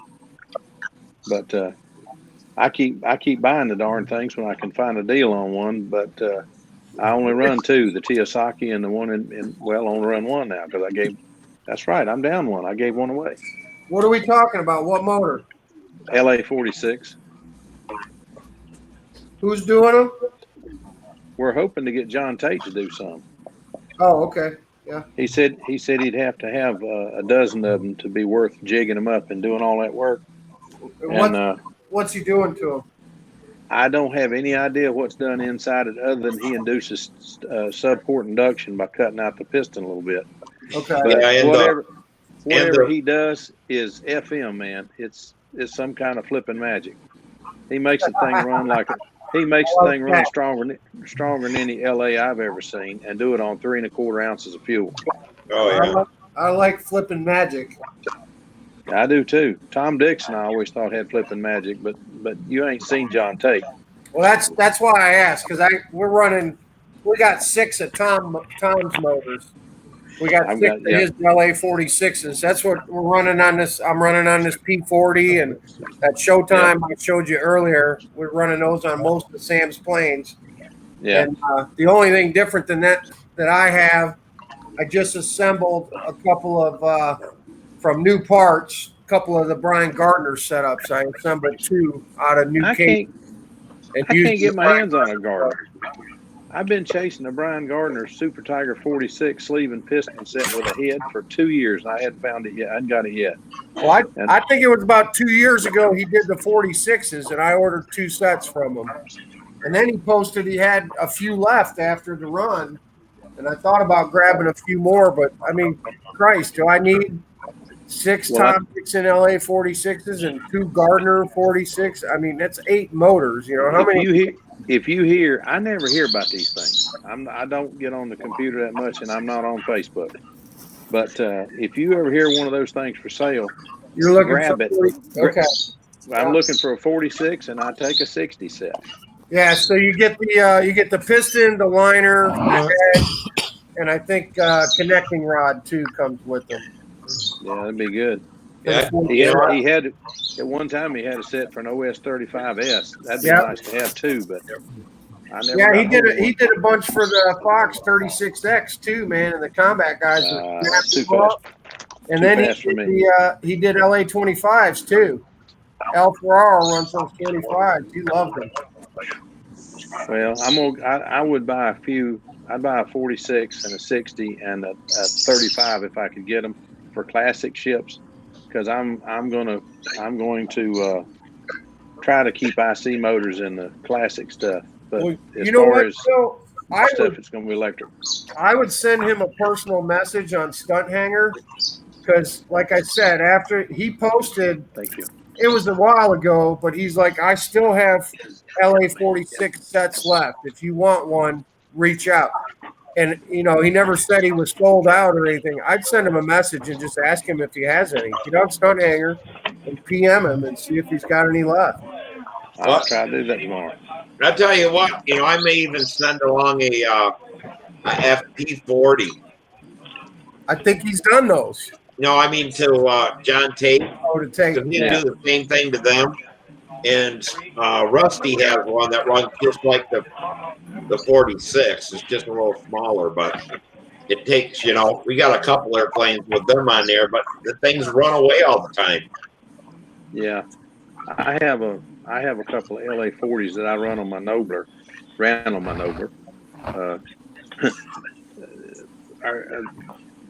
Anyway, they run. I ran mine more like a tune pipe run than anything else. They were stock. And rather than let them run away, I just put a a big prop on, a 4-pitch prop on them and let them Yep. wind. Because hunters will always manage this to be in the wind. It always manages, that contest is always on a windy day. You practice a week before and you run a 2-4 break, but you always practice for a 2-stroke because you always get it. You always get wind. Yeah, So but they wind them up and they run great, but they're Tom Dixon motors and they run great. half the guys there don't care at Huntersville because half of us are flying carrier and combat, so the wind don't bother us. Yeah. That's the thing that's always bugged me about combat. These guys can fly into the wind and maneuver. Yeah, well, that's like going to Brodak with them FP40s. They run good here. We get to Brodak, and them things will run away, and I don't know why. But we fight that crap all the time, And I tell you what, I saw one of the guys, I forgot his name. Anyway, he went to Brodak and was having that, and he put a piece of toothpick, it was a wooden match in his Venturi to reduce the Venturi size. He said that was an old trick from the 50s, but his motor quit running away. I said, now that's, John, you probably heard of that one, but I never heard of that before. I've never heard of that. It was the guy from Texas that's done all those semi-scale planes. I can't think of it. It had a madman. I cannot remember his name. Great guy, great fly, heck of a flyer. Tom Cranfield? No. Oh man, he came to VSC with a biplane. The Moidal flew a Moidal. Don Hutchins. Yeah. Oh yeah. And man, that dude built some pretty airplanes. Yeah, But he had a toothpick in the Venturi, and I thought, what the heck is that for? He said, remember how it ran away last flight? I said, yes, sir. He watched. He fired it up and flew it. Ran like a clock. He said, that's an old time trick. So he puts the toothpick to the span of the ID? I'm sorry, what? Does he put the toothpick so it spans the ID of the Venturi? It just went down in it. He just stuck it right down in it. And I don't know what held it against the back of the vent. I didn't see that. But he put it where it was blocking some of the airflow into the Venturi. And that thing just worked like a clock. He fired it right up. Orwick 29 or something. Notorious for being a pain in the neck engine to start. He fired it up like it was a Super Tiger 35 or something. I mean, it just one flip and it was running.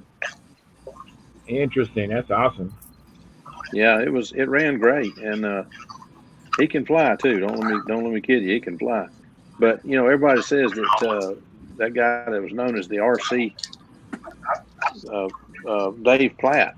Everybody says Dave Platt's just RC. I'm gonna tell you what. I was at a Nats and he showed up. Dave Platt can fly some control line, brother. I'm telling you. That man. He had a nice design. He had a nice design called the Parakeet. Did you ever see it? Yeah, he had that there. Yeah, and that was neat. It was the year they were doing the 100th anniversary or something. I can't remember, but he was there, and he and I and Wendy got together and got to talking, and we had a good time. I thought Wendy's doing the ultra modern stuff. I'm somewhere in the middle, and Dave's talking about the old time stuff. And between us, we had a heck of a good time, but we figured out a couple things. But Platt is just a world of knowledge. He just knows so much. I was having a problem with my stunt wagon, and he said, well, stunt wagons always did that because they don't have enough rudder. It's not enough rudder there to do anything. But he said, you can counteract it by doing this, and it's just taking a step sideways when you get into the maneuver. Well, I never thought about that. I always plant my feet, and I'm planted. That's it. I started taking a step to the side as I went into this maneuver, and I haven't had any problem with it since. It works. Something that simple. Wow. But, Step to the side. Wow. Step to the right or to the left? On what maneuver are you doing? It was give me a minute to think here, because it's been several years since I've flown a stunt wagon. I took a step to the right as I went into the horizontal 8. And everybody wanted to call them lazy eights. I said, no, ain't nothing lazy about an 8 if you do it right. Because if you exit, which makes it a lazy 8 to me, you just lost a bunch of points. You got to come vertical. You come around, you come around, and you got to come down vertical in the middle, and then pull out and come around and come vertical again. You're coming vertical at the ground with a stunt I normally wagon. take a piece. I Stunt normally wagon take a don't piece slow of, down. Go ahead. Normally take a piece of what? You know, I lost it.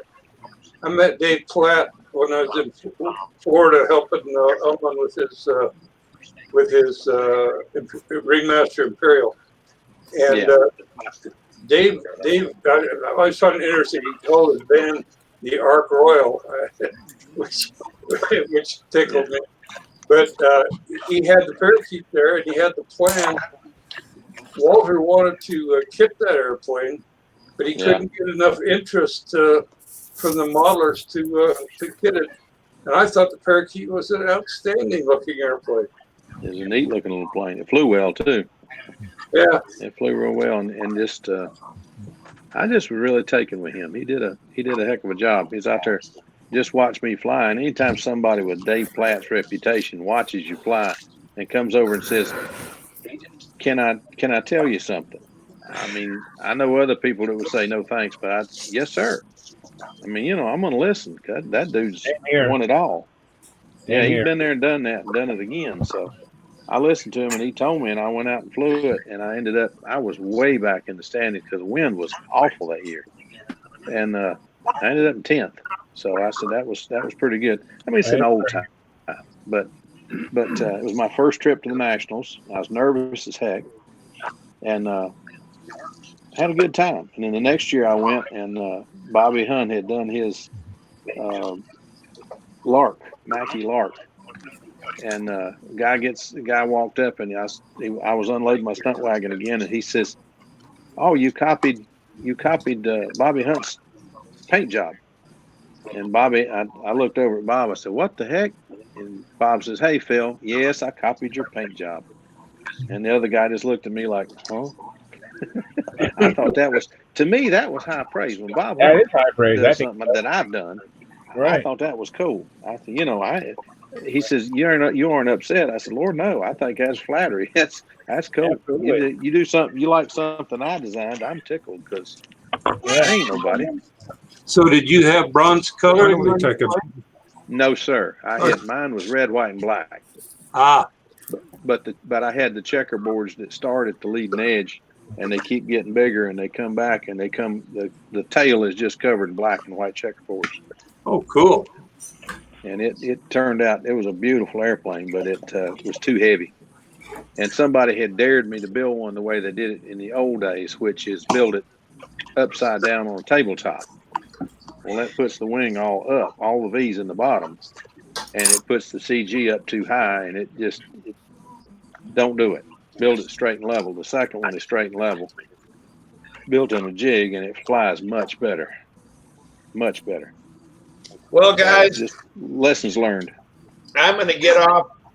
I got to do some wiring in a house tomorrow. And probably. Oh, Lord. Samantha's going to try to rope me in to do some painting. So I found her a house to buy and stuff. So we're going to start on it tomorrow. Steve, be careful. I bought one. Be careful. Be careful. Now the wiring part. Steve, good night. I do that. I did that all the time on my job. So, all right. We'll see you guys a little later. See you later. See you guys. Night, Steve. I'm heading out too, guys. Hey, Tom. Good night, Tom. Good night, Tom. You was a little Good quiet. night, Tom. You take care. You've been quiet tonight. I was on the other chat before we got in here. Well, He's done talked out. Next week we'll have to get next week we'll have to get you started on some electronic problems. I've started flying radio sailplane again, and the electronic mixers are about to drive me crazy. We'll get you started on something like it, something that you can sink your teeth into. All right, sounds good. All right, you take care. All right, bye now. Yeah, night. Mike, that Legacy flies very nice, by the way. Thank you. Good night, Steve. Yeah, I watched the flight and on the toothpick idea. I watched that flight, and when I saw you just pulling out Normally keep it inverted out of that wing over, I was like, holy smokes, that's pretty good. Yeah, that was my second flight on the airplane. Uh-huh. So I got about combat flyers are not afraid of the ground. I got about a dozen flights right now, but I'm you missed earlier. I'm gonna try to get the SV11R ready for Canton. That's going on the board tomorrow. So go ahead, right. Gerald. I know you got your hand Gerald, up, buddy. Gerald, go for it. Gerald, what you got? Must be a lag.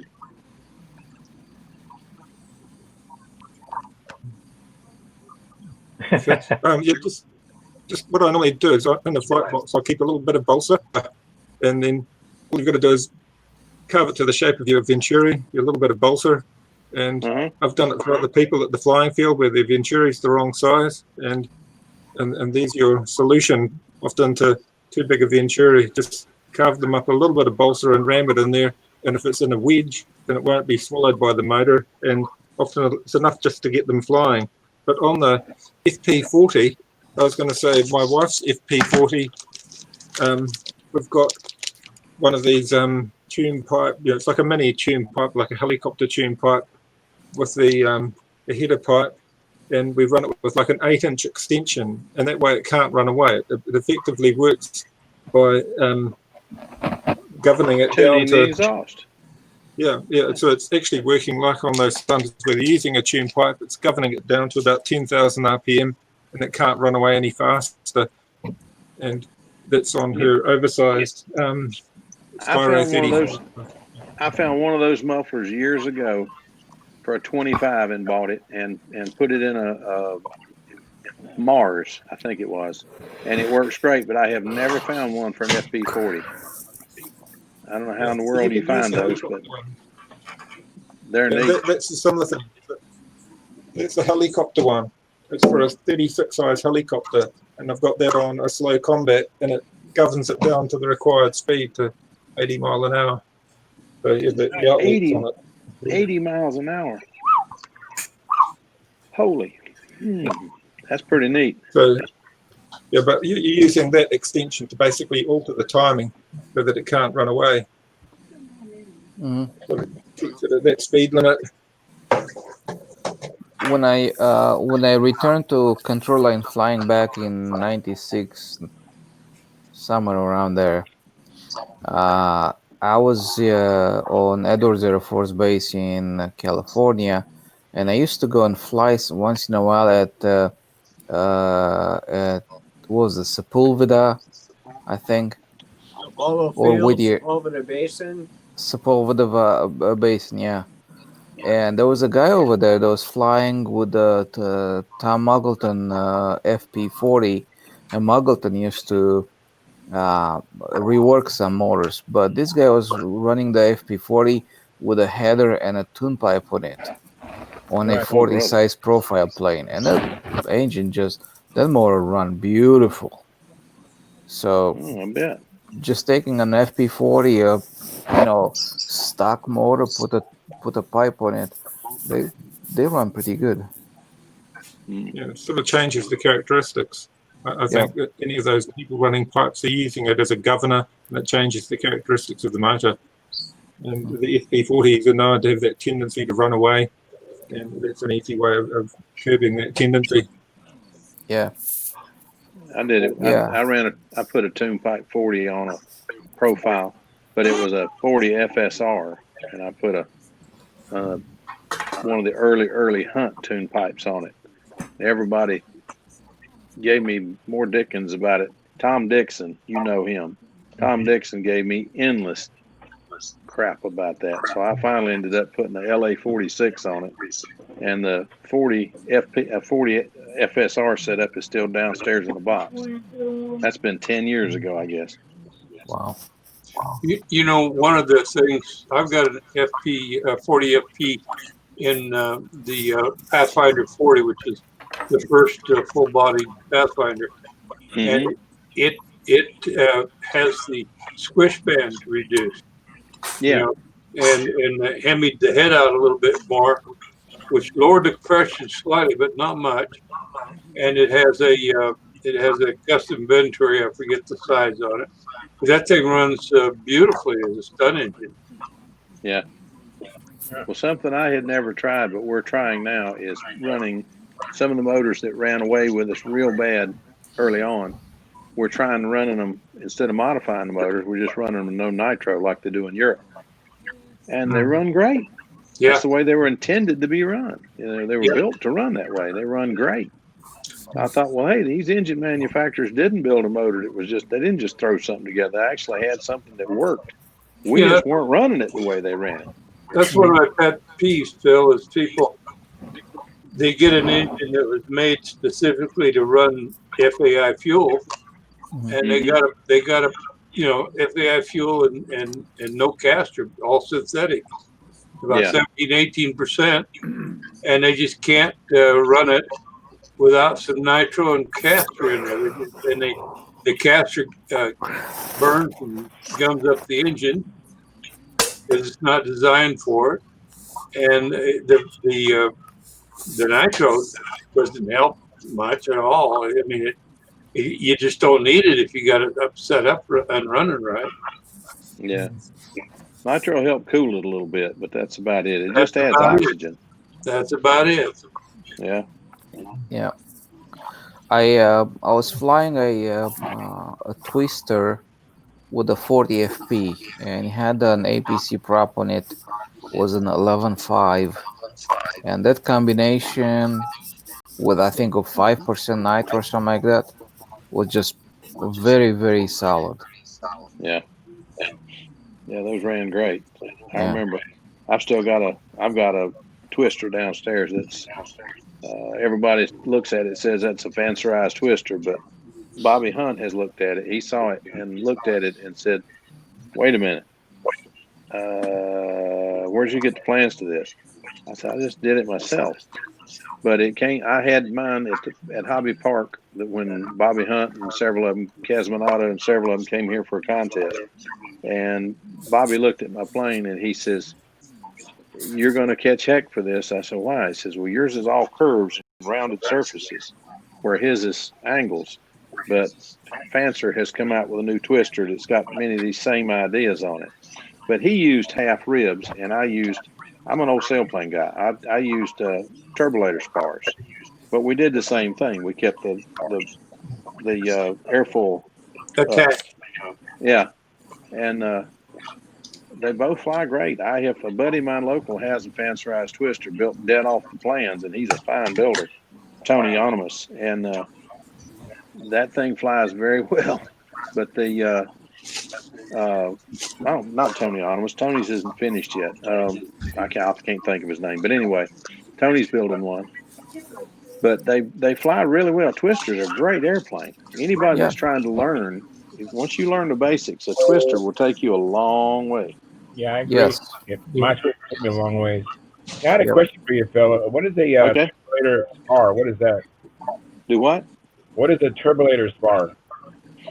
Turbolator is in a sailplane. They run a spar. It's an 1/8-inch spar, and it runs the length of the wing. Instead of sheeting it, you run it between the ribs.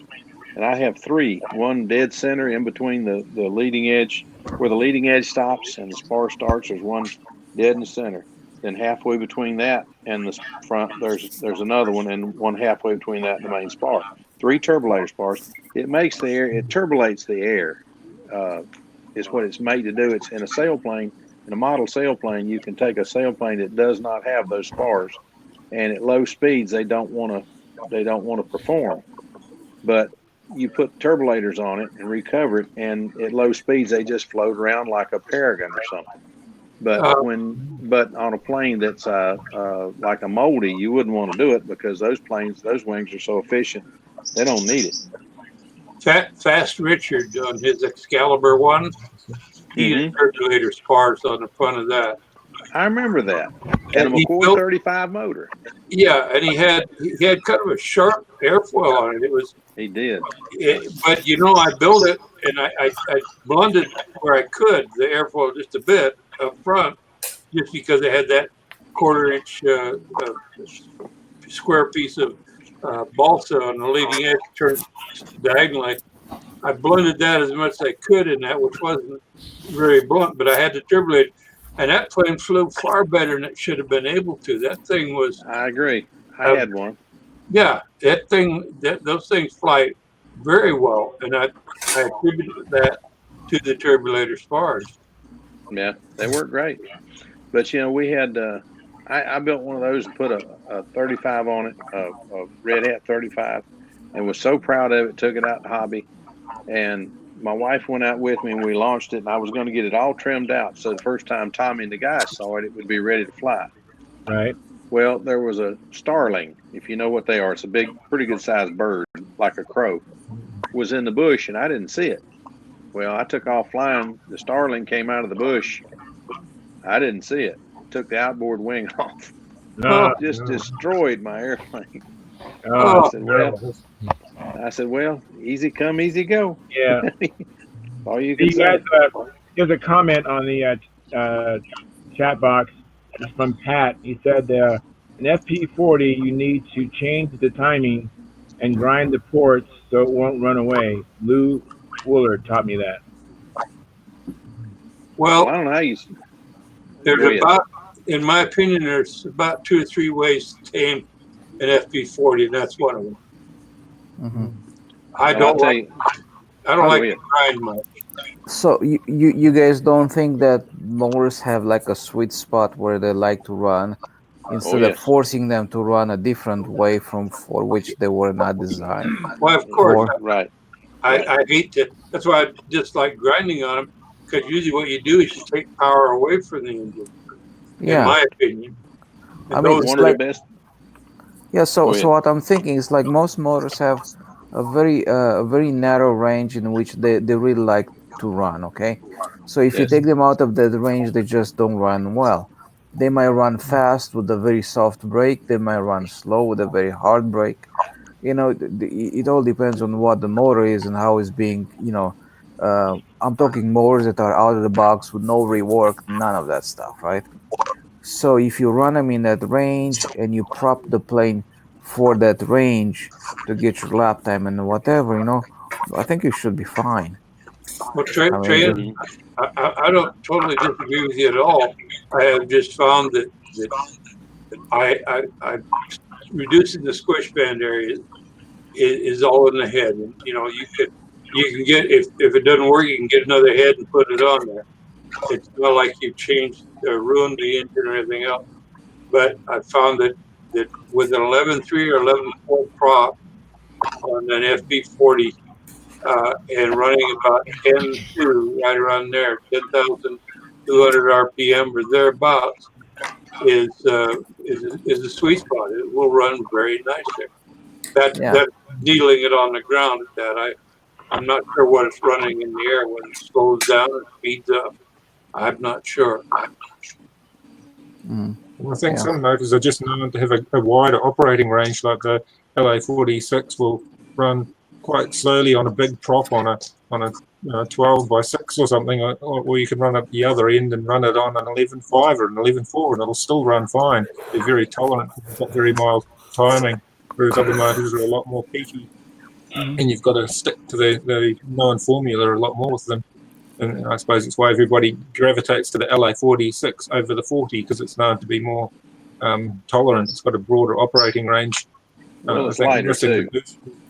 46 is lighter. They actually took the 40 and ground it out to make the 46. So it's actually the lighter motor. More power, less weight, and burns less fuel. That being said, I run 40s too. I run my Nobler, which I've flown probably more than anything else I've had in contest in the last 5 years anyway, is a 40, LA 40. LA 40, not FP in LA. I like the FPs much better, but I just don't have many of them anymore. I gave too many airplanes away. I've been a little stupid. I had friends that were trying to learn, and I tried to give them something that I knew would fly, and I got rid of too many motors. But that's the way it goes. Well, the old OS30 was a bit like that. It had a bigger bore when it was a 35, and it was lighter as a 35, but as a 30, as an OS30, it was actually a little bit it would rev better. The porting in comparison to the displacement was bigger, and so they'd work well on a combat wing or a team racer, whereas the 35 was a better stunt motor. It had that little bit more torque and it was lighter than the 30. So yeah, I know a lot of people that have run the 30 and they don't really want to pull a bigger prop. They're not happy with a 10.5 or a 10.6, whereas they're happy with a 9.6, whereas the 35 is quite a happy motor running stunt revs. Yeah. But a lot of motors. The OS20 is another one like that. The 20 is heavier than the 25, and the 25 is a nice stunt motor, whereas the 20, when you rev it out a bit more, it works well on a combat wing. Yeah. I've been trying to get my hands on a pair of FP20s to put on it since talking to John. He told me I've got trying to put too much power on my Pathfinder, so I'm trying to find two FP20s. I haven't found them yet. I got my hands on a 115, but I can't find a second one that's in good shape. But it may yet have 225s on it, John. But I am trying. See if you can find a twin? Magnum 15s. Do what? If you can find some Magnum 15s. That might be something. I found two Brodak 25s. One of the guys told me this is about as good as a good 15. I don't know. I've never run one, so I don't know. But I do have two of them now. The Brodak 25 would be good. Yeah. I might put two of those on there and see what happens. See, one of the things that was running like a lot of twins, they'd have a 35 Nobler, and they decide to make a twin Nobler, so they put a pair of 35s on. Well, that's basically what the too much is it's very Nobler-ish. But it's got a pair of 35s on them, and the problem with the pair of 35s on our length of lines and that is that they pull your dang arm off. And what happens as you fly them, it gets harder and harder to finesse the airplane because your arm's tired of holding on to it. And you take the 15s on the little Pathfinder twin. Actually, it's not little; it's the same size as the regular Pathfinder profile. But the thing is, it's not pulling your arm off, so you can finesse it. And Gerald, you had your hand up. Go ahead.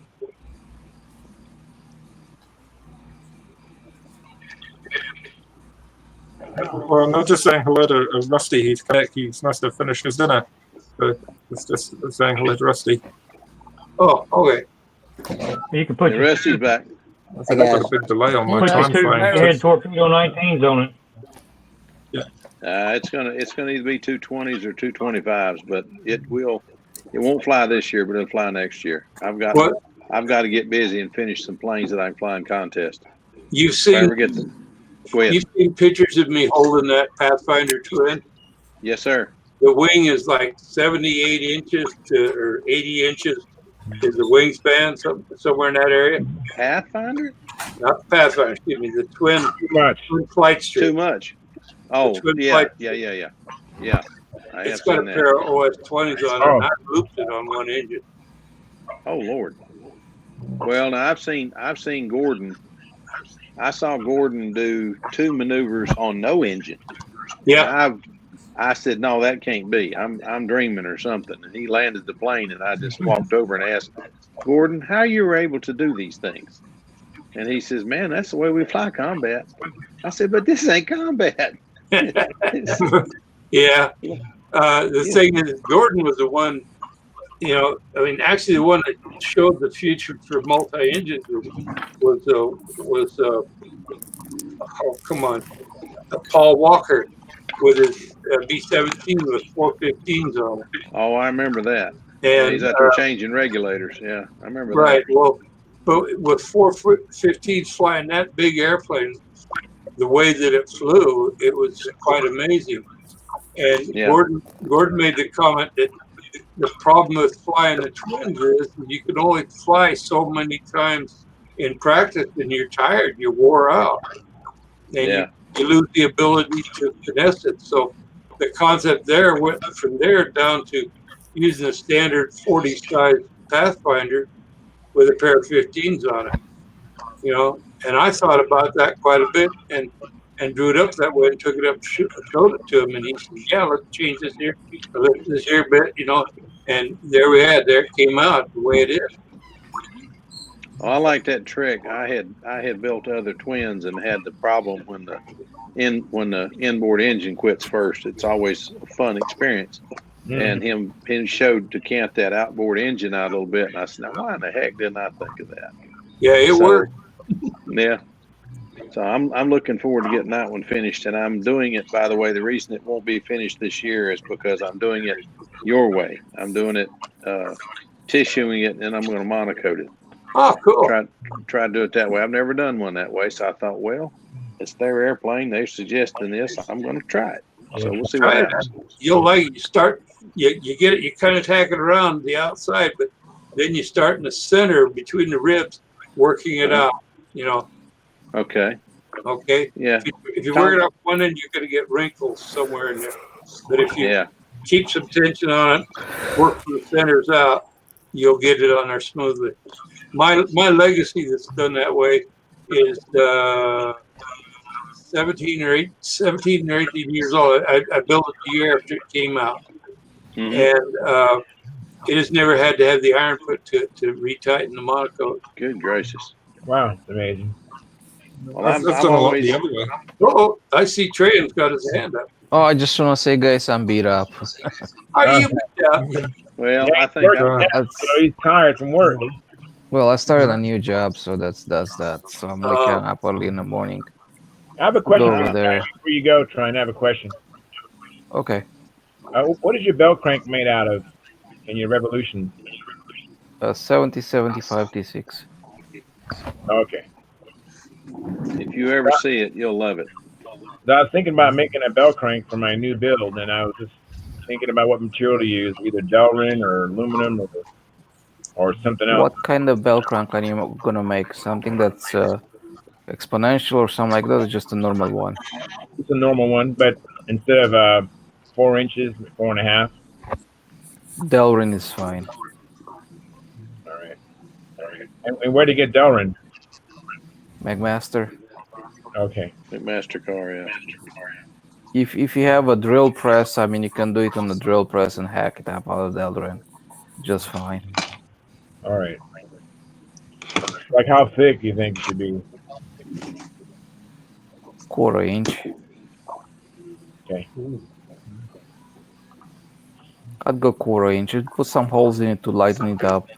But what you wanna have some connection, triangular connection. So you have this strip and a strip that connects to, like on a normal bell crank. Whatever you do in the center, it's whatever. But Just think weight about reduction. think about the stress. The stress goes from hole to hole. So if you have a straight line and a straight line of Delrin, right, going from hole to hole, and a straight line from the holes to the bell crank, right. So you basically have 2 triangles there, right? Right. As long as you have those 2 triangles, whatever you do in the center really doesn't matter. Okay. To make it lighter and stuff like that. And anyway, just do a nice good pull test on it before you even install it, and if it takes it, then you're good to go. Right. And Delrin, it's a bearing material. Right. It's used for ball bearings, anyways. So it should not wear out. It should last for a long time. Should be solid. So I was thinking, as far as where the lead outs connect, either run a tube of, bend the tube through it, make another bearing surface, so to have the Delrin and you have the copper or brass tube. That will work fine, yeah. Or you out here, Rusty? Hi. Since we're on the subject, I think it was Bill Cole asking the other night about making bell cranks with the copper, and I brought one from my old Oriental in here, but Bill's not here, but I was going to try to show him on camera how the edges are not round that go through the bell crank. They're actually squared off. Whoops, where'd I go? Oh. Okay. Oh, there we go. How about that? Modern technology. If I get it from college. Yeah, see, they square off at the top and bottom as they go through, and that way this doesn't flop up and down. It just sticks straight out, but it's still free. Oh, okay. It's still So it's all kind of like a free to stump, move from side to on side. a saddle. So it's like I made it like a D ring, and then inside of here, it's it doesn't have brass tubes on it or anything. It's just copper wire wrapped, and then with heat shrink over it. But that's how I do all of my bell cranks. There you can see the sharp bend at the top and bottom of the tube as it passes Yeah. through the crank. Right. And that was a 3-inch. I should have put a 4-incher in that Oriental, but next bigger plane I build, assuming I ever build one, I'll probably put a bigger. This is a SIG, but this has got the where's the camera? Here you go. This is just got the wire going right through the hole, so that's nothing special. In fact, I think this is what I chopped out of an ARF, and Good. Good. or got another one, yeah. So, but I don't run the wire through it like that, and don't No use way. crimp tubes. Don't use crimp tubes like that either. If No. you got to do a crimp tube, use a double pass like I got here. I think Right. Brodak actually did that, but anyway, this is the way to go. This is the way to go right here. I keep missing the camera. Damn, this is sensitive. Yeah, There you but go. that's a good setup like that. We used to take I those. should wait till Bill comes in. I think it was Bill that was asking about that. Rusty, we used to take those fake bell cranks and we would drill a hole right just like we're dotting the I on SIG. That's right. Yeah, that's the way I did it. In fact, nah, yeah, this one's already pre-drilled like that. The hole in this one that I used goes right through the dot of the I. Well, it slows your control down good enough to make it work a lot better for you.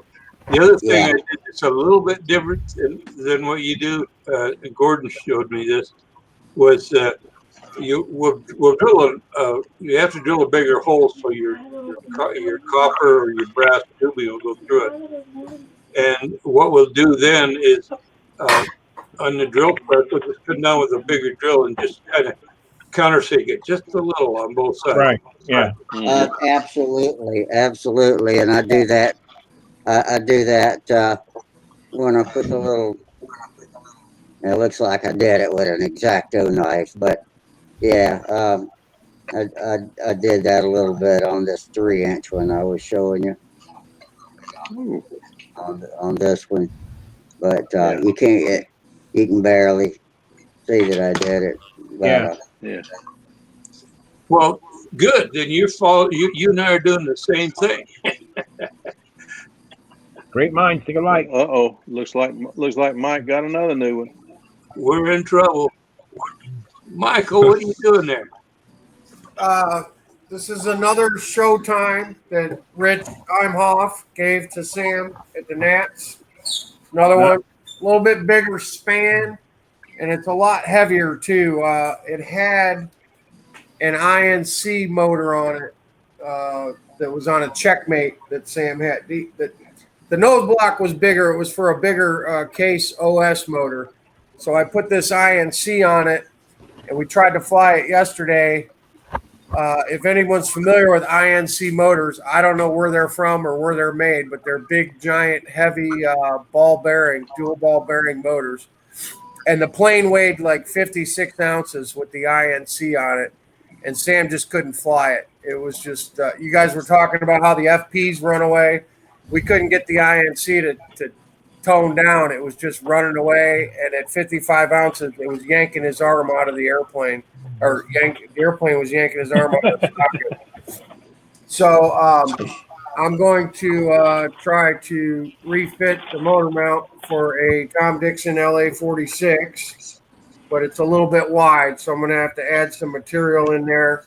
And then I think I'll run some dowel pins down, some dowels, when I add the plywood in there just to pin it in, and then plug all these up, the existing motor mount holes, and then re-drill everything for the 46, because it's just it's a hair too wide.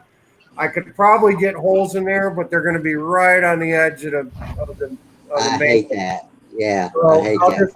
I think some 16th or some 8th plywood in there, just there and there. And then, like I said, put some dowel pins through to pin them in, and then re-drill everything. So, but it still might be too heavy of an airplane for him. He was complaining after he flew it because it was just, too much pull for him. The kid only weighs 87 pounds, man, or 86 pounds. But I do want to get it ready because, this year he's already flying bigger planes than he was flying last year. So next year he might be able to handle this one. So yeah.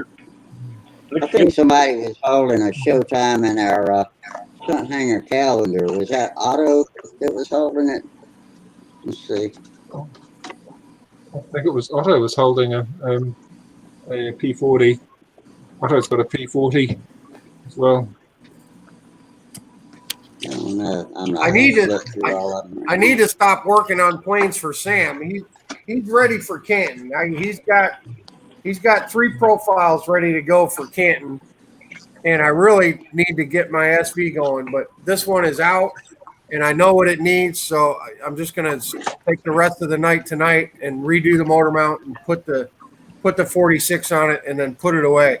But tomorrow I'm gonna hit it hard on the SV. Monday night, if I don't have an SV almost ready to go, you guys need to give me a bunch of crap, because my wife's giving me the next 2 days, tomorrow and Sunday, just to work in the shop. So I ought to be able to put an SVR together in 2 days, I would think.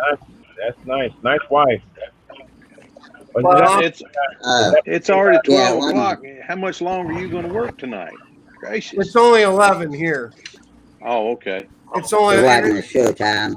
This will take It was me. a show, man. This will take me probably an hour to get this done. I mean, it'll be an hour and it'll be done. Well, I have a nice wife, but I'm paying for it next weekend because she wants 2 boat days next weekend. She wants Saturday and Sunday on the boat. So Right. Giving up this weekend, and then the weekend after, I'm going to a contest. So I gotta make it up to her. Yeah. Yeah. Hey, Philip, I wanted to show you something, Philip, because I know that you've been encouraging me on the molding. So I made this jig to all right. You put the formers in for the so I got the wire that'll slide up and down to cut the slots in the mold buck. All right. And I got this idea from Bob Hunt, so I can't take any credit for it. It's in his True Fit fuselage PDF. Is that a hot wire? Yeah, I'm gonna hot wire. I'm gonna put some wooden dowels on each end of this wire edge, and then heat it with the propane, and the dowels will allow me to hold it, and I'll just drop it down. So I'll have my foam mold in the center here, and I'll be able to put perfect slots. That's a good idea. Cool. That's neat. That's neat. Yeah, I wish I could take credit, but that's really Bob Hunt in his book. But I can't find my pictures on this computer, but I made a mold buck I wanted to show you, Phil, because your encouragement helped me, Well, anything I can do to help, let me know. I'll be glad to. Yeah. People help me is the way I learned.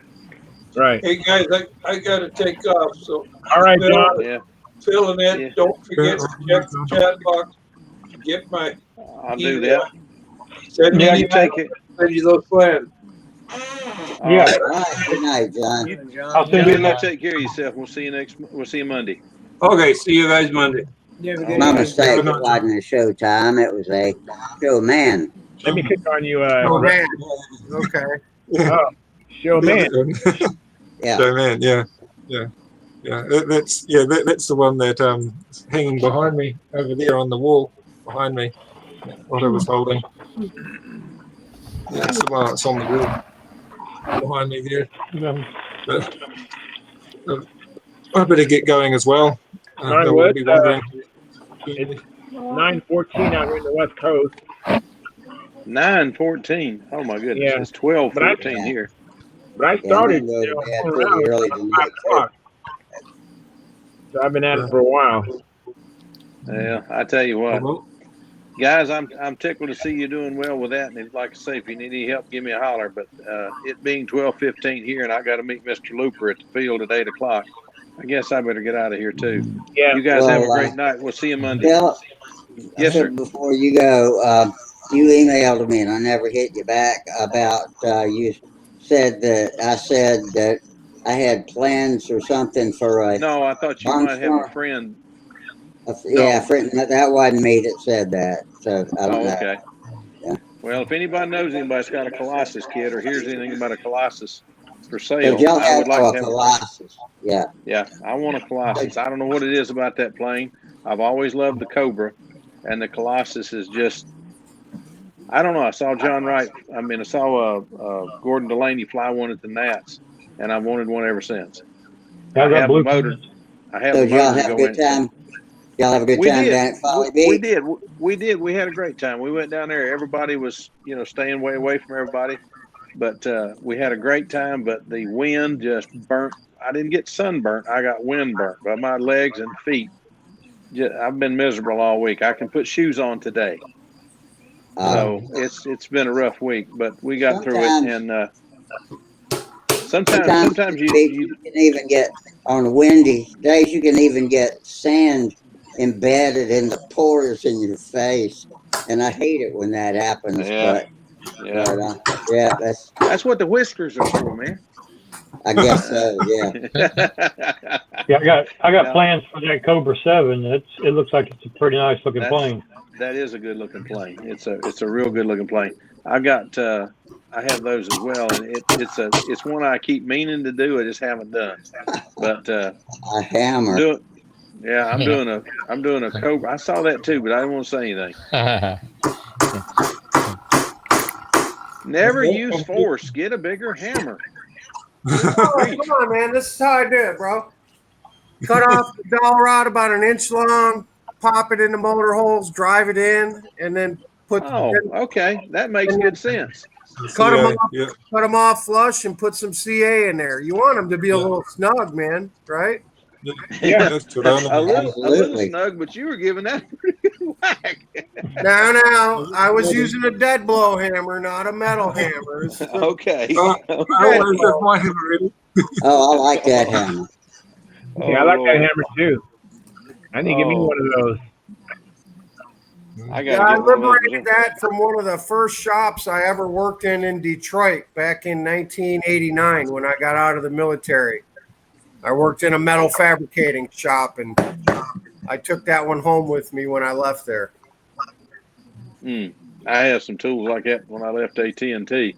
Of course, they were closing the plant, and nobody really cared. But anyway.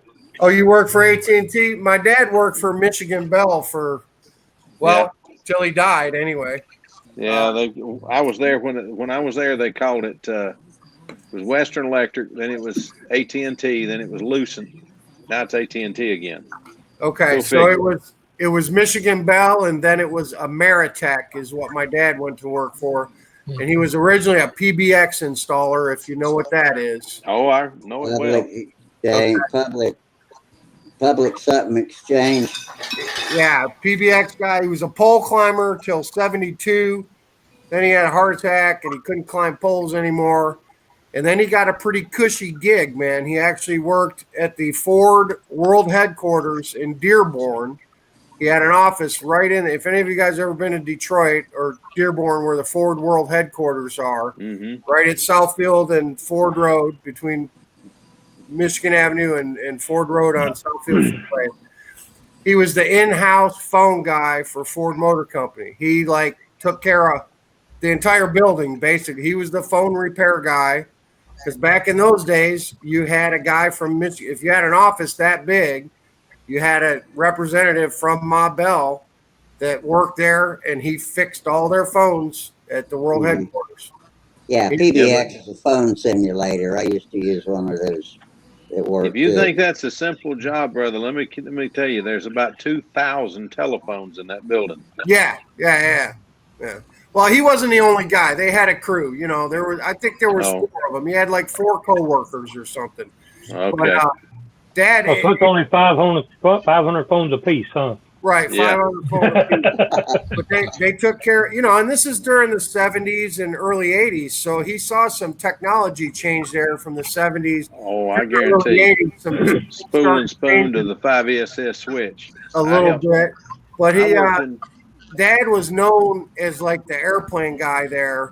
And he would go up on his lunch hour on the roof of the Ford World Headquarters, and they would throw paper airplanes and balsa gliders and paper helicopters, you know, the little paper. They would do that stuff off the roof of the World Headquarters on their lunch hour. I've never heard. You used to do that. You used to do that stuff. Yeah. Paper helicopter. Yeah, you just take a piece of paper and you about this wide and that long, and you split it and fold it like this. That's it. And a couple of paper clips on the bottom, and you just drop it from a height, and it shoot. Oh, I see. Yeah. Yeah. I tell you what, we used to get up on top of the building. We'd fold paper airplanes, and the contest was just who can land furthest out in the yard.